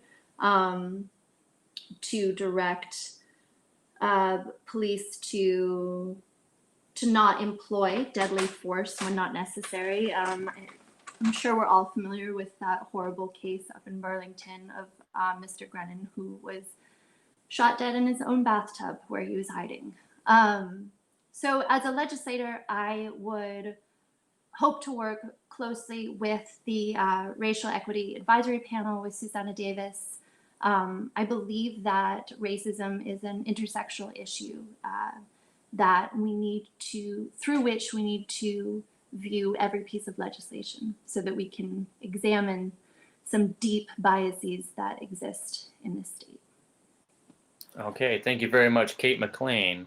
Over to Rama Schneider, same question. What will you do to address inequalities faced by Black people, Indigenous people, and people of color in our state? I think the first thing that we have to do, and let me join the rest of them, is offer what I think are actually, for the most part, platitudes at this moment, and they're well intentioned, and I don't think anybody's trying to duck the subject. I think we have a problem understanding what needs to be done. We have millions and millions of our fellow Americans telling us that based solely on the color of their skin, our public and private institutions are treating them as second and third class human beings, not just second and third class citizens, but they're treating them as something less as human beings. I'm going to take millions and millions of my fellow Americans at their word when they keep saying this and they keep repeating it over and over. I'm 63 years old. This racial discussion is the exact same thing, the exact same words, all the exact same actions as were occurring back when I was a little tyke in the 60s, back in Chicago, Illinois.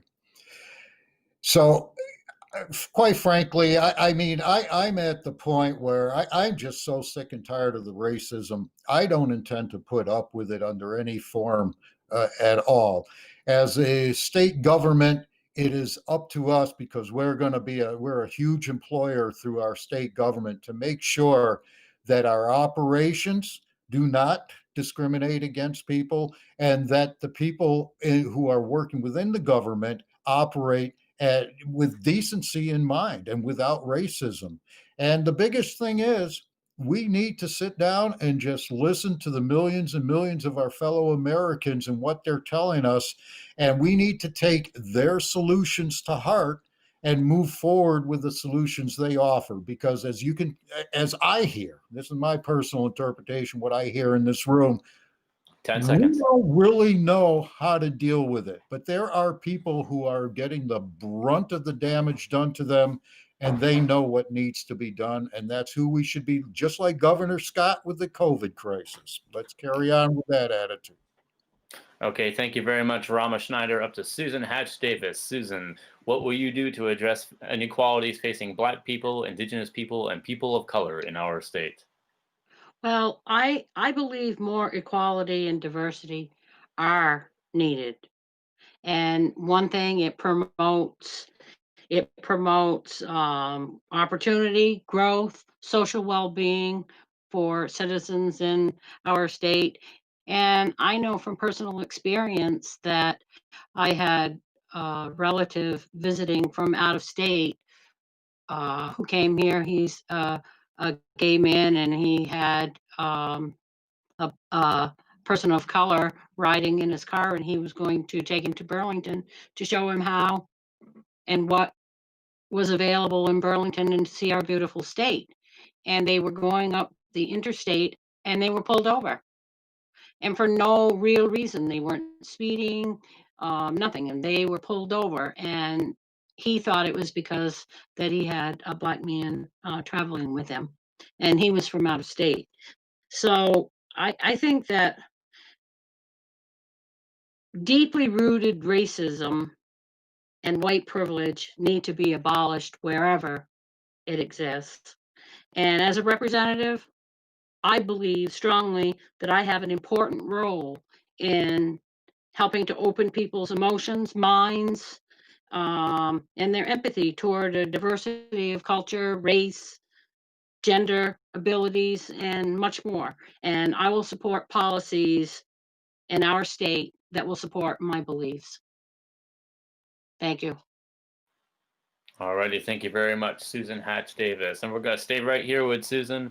In September, the legislature overrode the governor's veto on the Global Warming Solutions Act, which, among other things, requires a 26% reduction in carbon emissions below 2005 levels by 2025. Do you think this is realistic? And if so, how would you propose to achieve that? If not, do you think the legislature should move to repeal the Global Warming Solutions Act? Straight back over to Susan Hatch Davis.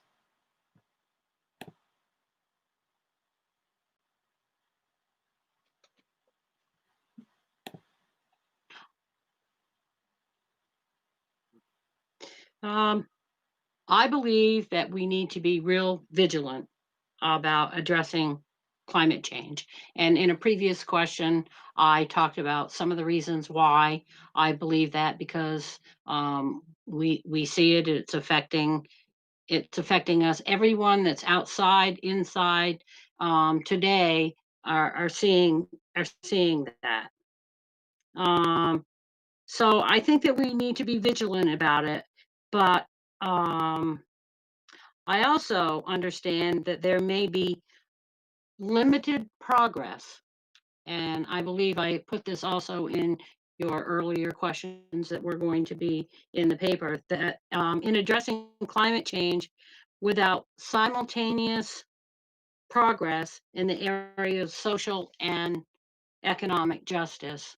I know that many families that are working, both people working who may be living in older homes, they are, one broken down refrigerator away from maybe not paying their mortgage or not being able to pay for their groceries where they might otherwise be okay. They can't really afford to maybe insulate this older home that they have or something like that. So I think that we need to take a look at maybe some of the income levels and see if we can expand those more. And I know that in Efficiency Vermont and those places, those income levels have already been expanded, but I think we need to more. And I think that if we are wanting people to drive electric cars, um, I don't see how people are going to drive an electric car, 10 even if seconds. they at $3,000 rebate. I don't see how they're going to be able to afford to get a loan to buy one. So I think that we need to look at it. Take a holistic approach to it as well. Thank you. Okay, thank you very much, Susan Hatch Davis. We're going to toss this one now to Carl Demeraux. Carl, do you think the goals of the Global Warming Solutions Act are realistic? And if so, how would you propose to achieve them? If not, do you think the legislature should move to repeal the Global Warming Solutions Act? I think we need to move ahead and have a plan, and that's what the Global Warming Solutions Act was about, having a plan. The legislature set these targets back 15 years ago, and it's getting a little late now. But there's no way we're going to meet the targets if we don't have a plan. Right now, the state has got a very scattershot approach to meeting those targets. We've got some money for electric vehicle charging stations. We've got some incentives for people to buy electric vehicles. We've got some programs that deal with weatherization for thermal heat, but we don't really have a plan. And I think some of these earlier targets may be very difficult to reach, but we're going to gain steam on this and get ahead of it. But we're not going to do that without having some sort of comprehensive plan that the state can say, all right, these are the targets and this is how we're going to get there. Right now, we don't have that. The Global Warming Solutions Act will create that, and I think that's our best shot at meeting those goals. Thank you. Alrighty, thank you very much, Carl Demeraux. Over to Samantha Lefebvre. Samantha, do you think the goals of the Global Warming Solutions Act are realistic? And if not, how do you think the legislature should move to repeal the Global Warming Solutions Act? What's your take on that?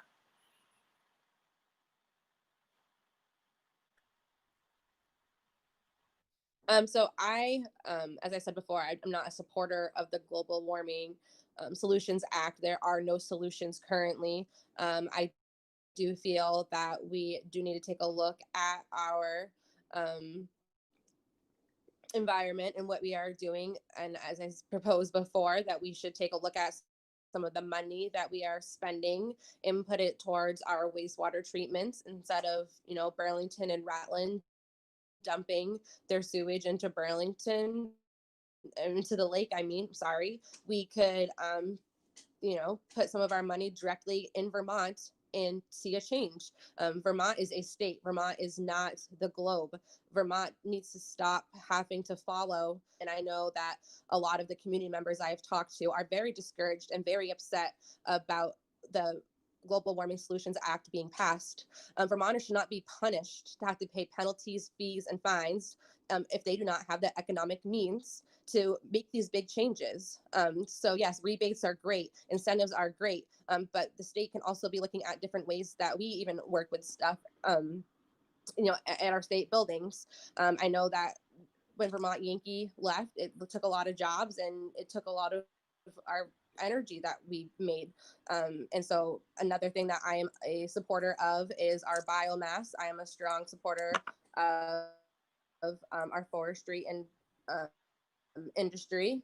And we can start by, again, bringing more jobs back in and creating different fuel that way. But again, the Global Warming Solutions Act is something that I would work to repeal. If it's not going to work for rural Vermont, and anyone that has voted on it and for it needs to really take a look at what they are doing to their community members. Because right now it's just a shot in the dark. And it's not going to have a good outcome. All right. Thank you very much, Thank you. Samantha Lefebvre. Over to Kate MacLean. Kate MacLean, do you feel that the goals of the Global Warming Solutions Act are realistic? And if so, how would you propose to achieve them? If not, do you think the legislature should move to repeal the act?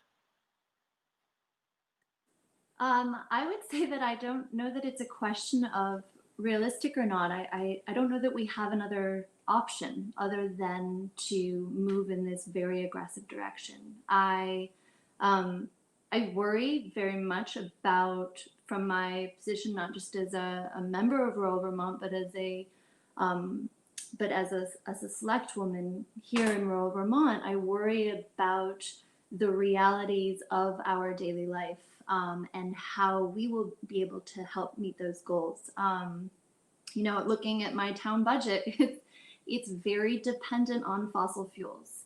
And so we will need the legislature and this committee that's formed to really take into careful consideration those rural realities. I know in Corinth, I believe they just finished the firehouse over there, and they've got it all heated electric and are looking to put in solar panels. And it's those kinds of innovative ways moving forward that I hope we can work as towns to share those ideas, and I hope that the Global Warming Solutions Act takes into very careful consideration those realities here in Orange-1. All righty. Thank you very much, Kate MacLean. Over to Rama Schneider. Rama, what do you feel about the Global Warming Solutions Act goals? Do you think those goals are realistic and achievable? And if not, do you propose that the legislature move to repeal the Global Warming Solutions Act? Well, first of all, no, we should not repeal the the Global Warming Solutions Act. And I agree with Kate. It's not a matter of, do I think they're achievable? That's an imperative. Our physical environment is our only source of food, water, air, and shelter. We have no other source to go to for the food we eat, the air we breathe, the water we drink, and all the materials we use to construct the homes we live in and that we build our businesses within. So it's imperative that we take care of our physical environment, not just for us in the next 5 or 10 or 15 years, but for our kids, for our grandkids, for their kids. I don't want to go to my deathbed believing that I didn't do everything I could to pass on a healthy and a sustainable future to the kids, period.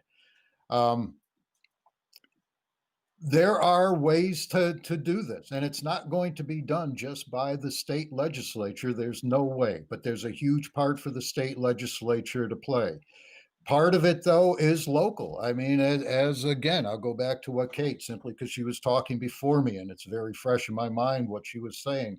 But she's talking about the need for localities to do some work on this on their own without the state telling them what to do, how to do. And a lot of them actually have over the recent years. I know we started to move that way with the school district in Williamstown when I was on the school board, even just by putting up a solar panel field out by the school to help pay for our electric bill. That's not enough nowadays. You need to go well beyond that at this point. We also need to think about how we interact out between towns. How do we 10 spend our seconds, money? Rama. Do we spend a bunch of money so people can drive all over the place, or do we spend our money so people can stay within their local communities? All righty, thank you very much. And we're gonna stay right here with Rama for question number 9. How would you propose the legislature help create more affordable housing in your district? And do you think that's a worthwhile goal? Rama Schneider. Yes, it's a worthwhile goal. How you go about it, that again, that's not something the legislature is going to be able to come out with an answer without a lot of public support. And the public support's going to have to be towards helping to build homes that are smaller, take up less resources, have less demand on utilities, et cetera, that become less expensive for people to live in. So, but it's not something, I'll tell you, you're not going to be able to legislate that. That is going to have to come, think a tiny home, but bigger, maybe. These are movements that have to come from the population and to make the legislature act on them. I know I will go down there as a voice to encourage this sort of activity, but I don't know. There's not a whole lot the legislature can do about mandating affordable housing. All righty, thank you very much, Rama Schneider. Susan Hatch Davis, do you want to take a swing at this one? How do you propose the legislature help create more affordable housing in your district? And do you think that's a worthwhile goal? Well, I think it's going to have to be through policy and funding if it's going to happen in our district. But I do know that there is a need for affordable housing and housing in general, because we see people in our district that they're living together as families in one home, maybe 2 or 3 families living together, because they probably can't find a place because we have a shortage of housing. B, they probably can't afford to be on their own, so they are living together. We've seen our local campground who has rented out their they're not mobile homes, they're campers. They've rented those out to families who are homeless. I know that in our local church, we have, since 1982, I think it was last year and possibly even the year before, but last year for sure, that we saw people living in our church, people that didn't talk to us directly, but who were there. So homelessness is a problem, and we need affordable housing for, well, we need housing in general. If we are trying to attract people to come to Vermont to work and live, then we need to have a place for them to live. So we need housing in general. So I think it's going to have to be a combination of policies and funding, and you know, uh, people are going to have to put their heads together, I guess, to try to come up with solutions and work with um, local town governments. All righty, thank you very Thank you. much, Susan Hatch Davis. We're going to swing this one over to Carl Demereau. Carl, what do you propose the legislature do to help create more affordable housing in your district? And do you think that is a worthwhile goal? Carl Demereau. It absolutely is a worthwhile goal, and it's absolutely something that Vermont needs. Now, as for here in the district, I think that's a harder question to answer. Perhaps in some of our village centers, there may be room for more housing in those areas.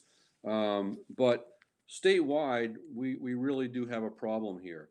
And one of the things that I would like to see done to fix it is to fully fund the Vermont Housing and Conservation Board. Right now, we're relying on housing bonds, which the state can't really afford to do any more bonding than it's doing now. We're already bonding above what the state treasurer has suggested. If we fully funded VHCB through the property transfer tax, we wouldn't need to issue bonds to do this work. We could just fund it through VHCB. And we've got a lot of old housing stock in this state too that needs to be updated. And I think that's another thing that we ought to be looking at. We could work with our tech centers to do some of this work. It's sort of a little bit like Habitat for Humanity type stuff. But we could train people to do this work through our tech centers and get it done, and then have housing at the end that's affordable and available for folks to use. So I think we absolutely need to do this work, but in the district, we probably need to be looking at more village centers and more thickly settled parts of the district, which there aren't a lot of, more than anything else. Thanks. All righty, thank you very much, Carl Demereau. Over to Samantha Lefebvre. Samantha, what do you propose to help the legislature create more affordable housing in your district? And do you think that's a worthwhile goal? Samantha Lefebvre. Yes, as a landlord, I think it is a great goal to look at. So some of the stuff that has been proposed by our current legislation is going against affordable housing. So Global Warming Solutions Act, we're going to right there hike up the price of our heating sources. And then property taxes, they're gonna be going up when you start talking about some of the things that were just mentioned. I do feel that in our district there could even be availability for looking at, as what Mr. Demrow said, reaching out to our tech centers. I went to Essex Tech, and that was one of the things that the building trades worked on was housing. That was one of their projects they did. They went and they built a house. So there are ways that we can come together and make it so that way there is more affordable housing. But you first got to look at what you are calling affordable and who you're trying to make it affordable for. Because as a landlord right now, because of the pandemic, I am being put in a situation, and so aren't some of my tenants, that now we're going to have to pay even more for what we currently have. And some people can't even make ends meet with what we're at. So I do support looking at housing, and I do support trying to come together to see where that would work better. It might not be directly, in Orange or Corinth or Vershire, but Williamstown is a bigger area. And so that is where I'm at. Thank you. All right, thank you very much, Samantha Lefebvre. Over to Kate MacLean. What do you think the legislature can do to help create more affordable housing in the district? And do you think that's a worthwhile goal? Oh, I absolutely think it's a worthwhile goal. Houselessness is a hidden issue in our district, but it certainly exists. And then there are many voters that I talk to by phone in this campaign who have told me that the cost of living in our district has become untenable, and they're worried about not being able to afford their home. I really like Carl's suggestion of moving or of building new affordable housing in town centers. I think that it's very important that when considering any new projects, and especially building, that we're taking that on in a thoughtful and ecologically minded way. And to echo both Carl and Jay Hooper from a previous debate, the idea of renovating and retrofitting and weatherizing our old abandoned or empty homes seems like a beautiful solution to a very urgent need. All righty, thank you very much, Kate MacLean. That does it for that question. On to the next one. This one's a bit of a mouthful. Last month, the legislature passed S54, a bill that would establish a tax and regulate market for cannabis. The bill received pushback from coalitions of farmers and social justice activists because they're concerned it doesn't adequately support small farmers or address the disproportionate number of Black, Indigenous, and people of color who have been imprisoned for illegal cannabis use and possession. Do you support this bill? If not, would you consider any bill that legalizes cannabis sales? And we're going to go straight back to Kate MacLean for this one. Yeah, so I talked about this a little bit with the legislation that I disagreed with way back in the beginning of the debate, but I do not support this bill. I don't support it because of the coalition of farmers and racial justice advocates who say that this is not going far enough. And it's not going far enough at all. There's specifically, well, we can talk about both farming and racial inequity, but I want to focus on the racial inequity. Cannabis incarceration is so inextricably tied to the BIPOC community because they have been so disproportionately penalized and affected by this. And the fact that this tax and regulate bill does not adequately address the needed reparations means that it does not have my support.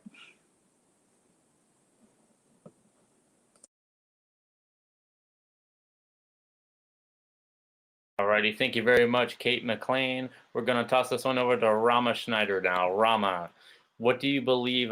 Do you support S54, the bill would establish a tax and regulate market for cannabis?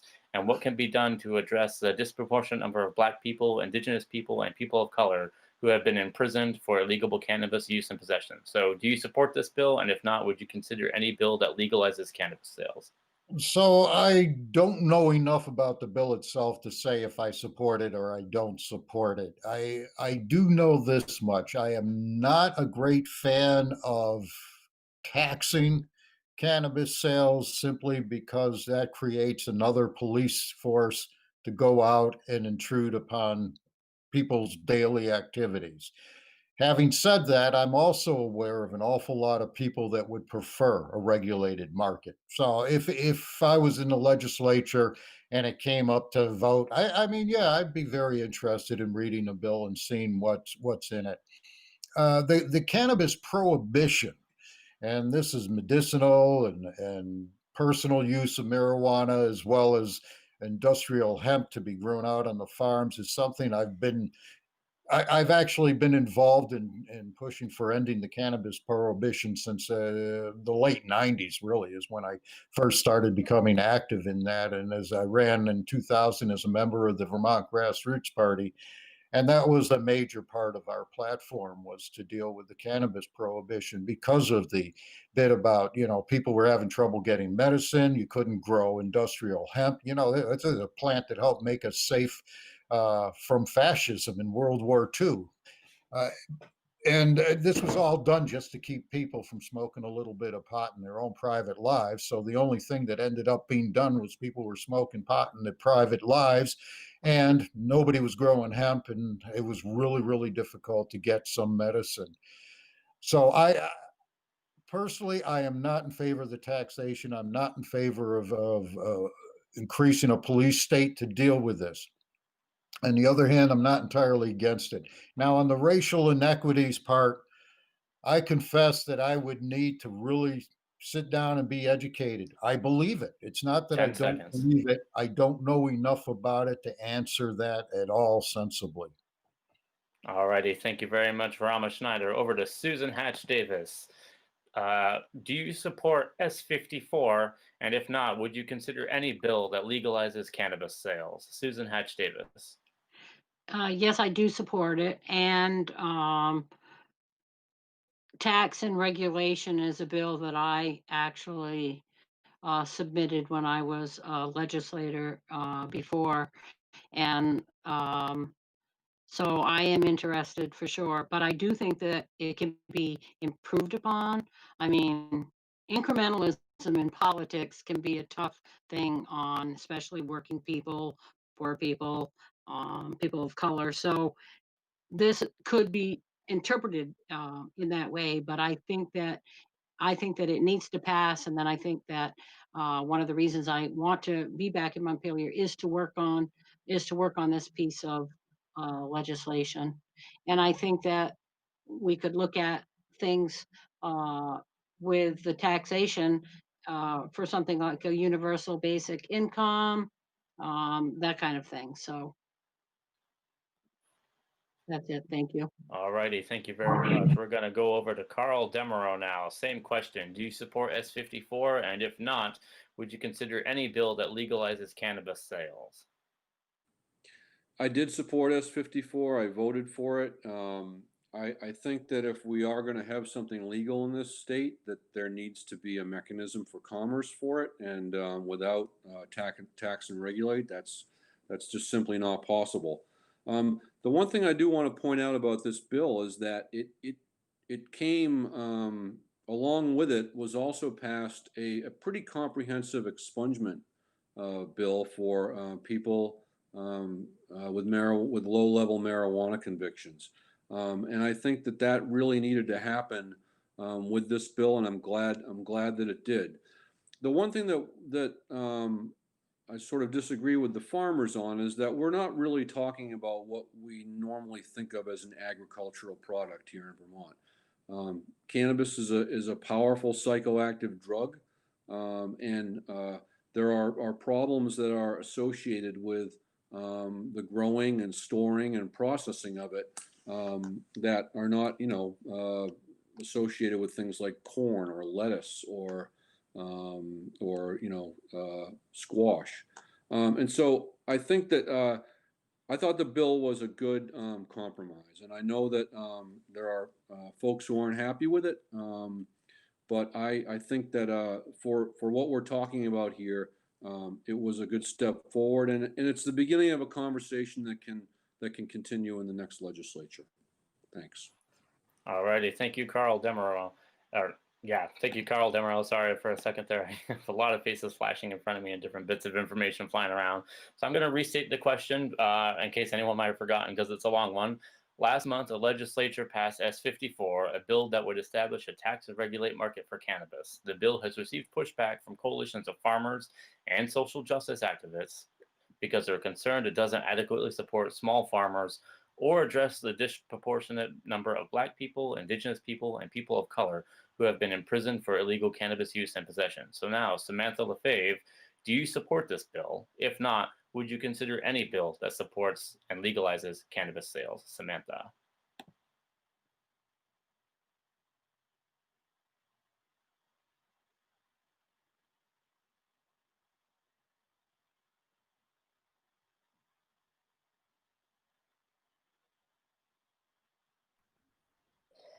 So I do, from my understanding, until October of 2022 for the stores to start opening up. So we have some time to be talking about this. I do want to say the one part that I am a supporter of is the expungement. I think anytime that someone can get a clean record for something that now isn't a problem, as long as it was nonviolent. You know, they have a little bit of marijuana, it's now legal. Go ahead and gives them a nice record to start off into the workforce, or any, you know, any other field they're trying to get into. But marijuana is already legal, and so it, you know, there should be some sort of restrictions or, you know, ways that the state can benefit from that. But then once you start getting into taxation and regulation, to me, it's no different than gambling and alcohol, where you start having people addicted into this product. So there are medicinal uses for it, but it's really dangerous when you start having it be something that is promoted to our teenagers.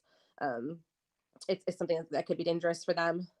So it's a kind of double-edged sword. It's something that I would take a closer look at, but for right now, I do not support how it is. Again, besides this part of expungement. So if that could happen by itself, that'd be great. I'm all for people that have non-violent offenses to be able to get a clean record if it came to something that's already illegal. And then when it comes to the farmers, from my understanding, they were going to allow 5 stores to open up, and so that for the amount of the state of Vermont that really to start monopolizing what's going on, that would have to be quite a bit. So maybe we'd be able to talk to people that are growing hemp or are 10 seconds. Again, marijuana and hemp. There's something missing in the hemp that isn't the same as marijuana. So the hemp farmers can continue on with what they are doing. But again, how the bill is right now, I am not in favor of all of it. So hopefully there is more time to look at it and to see what we can do to make it a little bit more better and safer for Vermont. Thank you. All right, thank you very much. And this is the last big question of the night to all of our candidates. What is something that hasn't been mentioned tonight that you would like to support or address through legislation? And how would you build meaningful coalitions to do so? We're going to go straight back to Samantha Lefebvre. What is something that hasn't been mentioned tonight that you would like to address through legislation? And how would you build meaningful coalitions to do so? Samantha Lefebvre.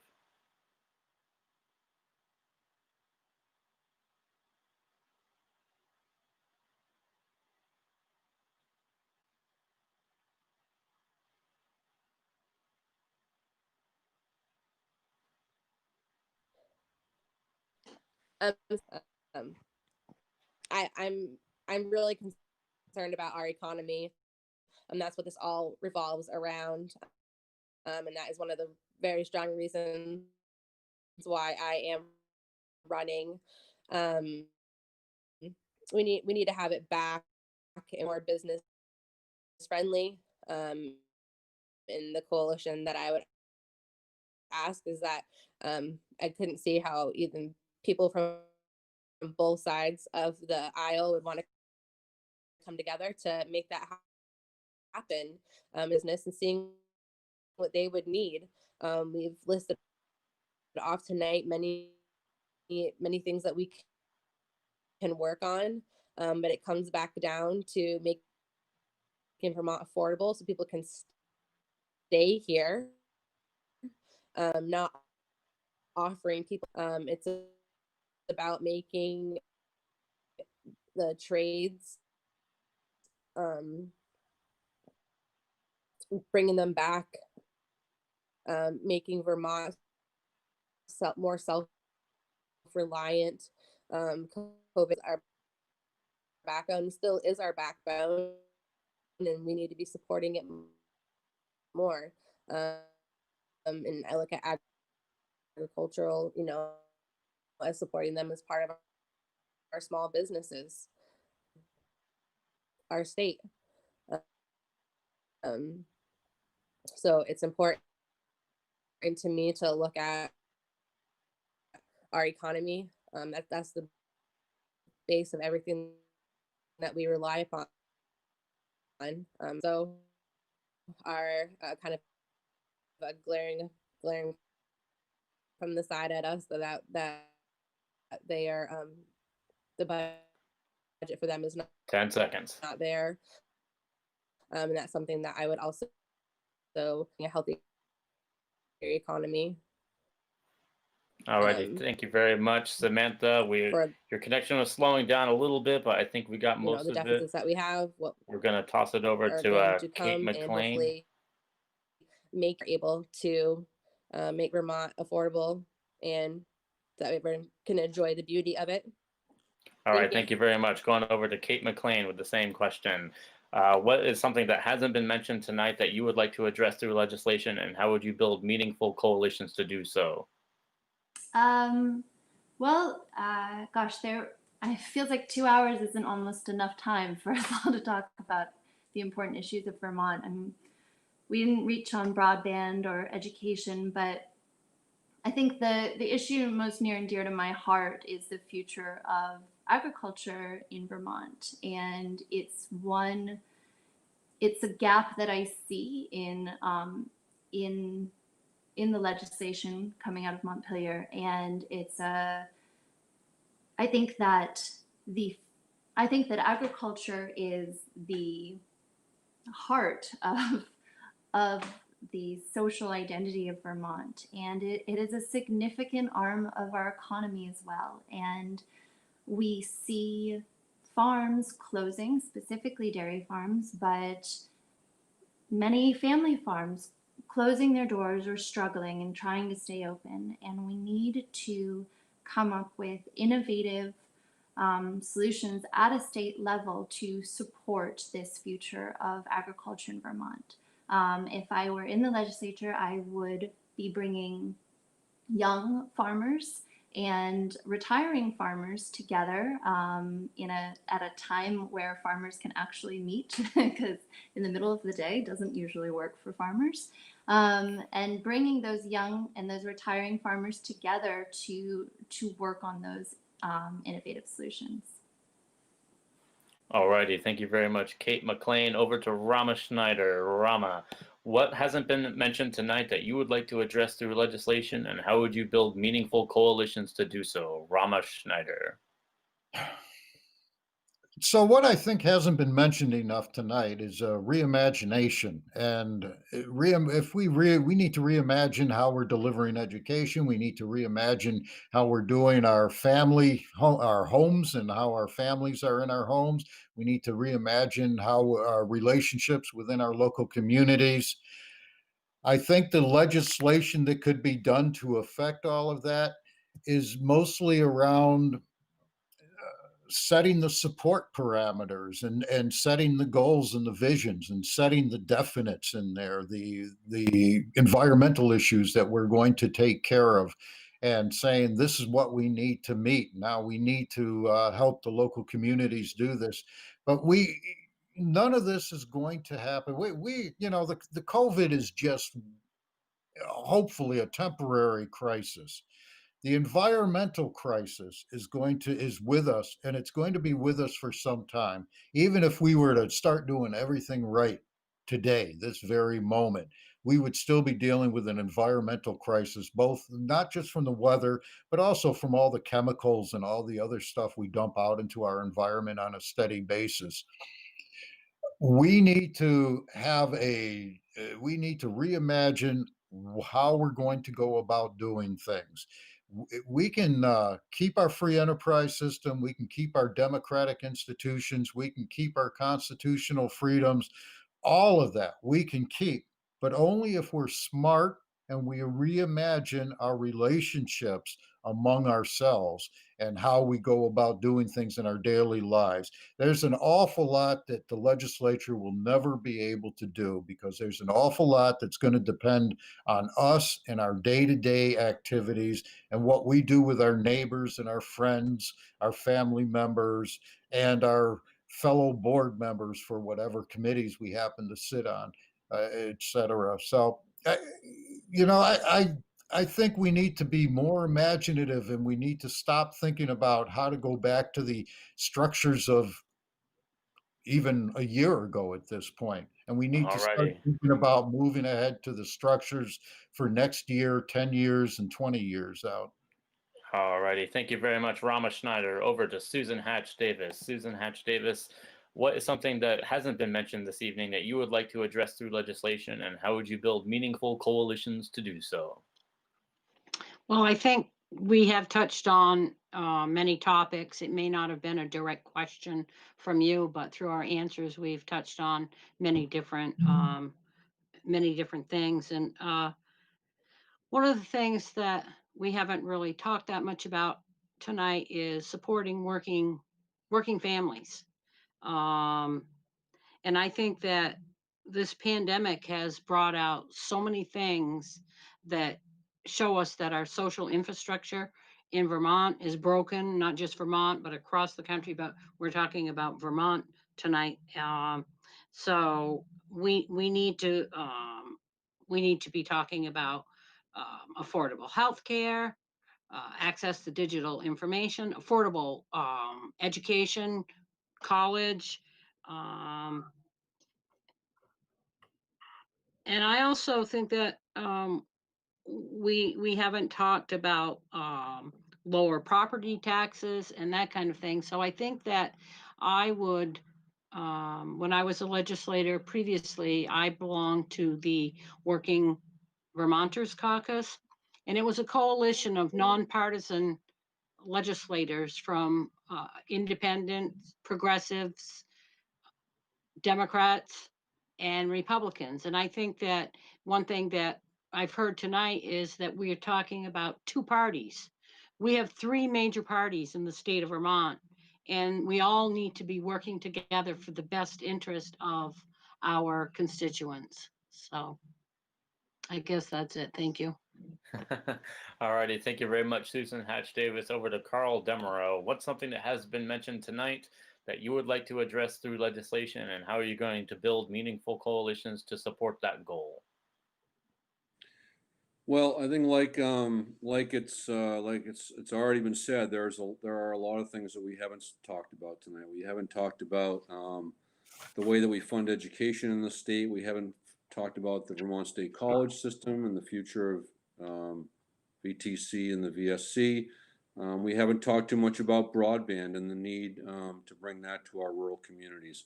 But I want to thank the Herald and for hosting this tonight, and want to thank you, Dylan, for being our moderator.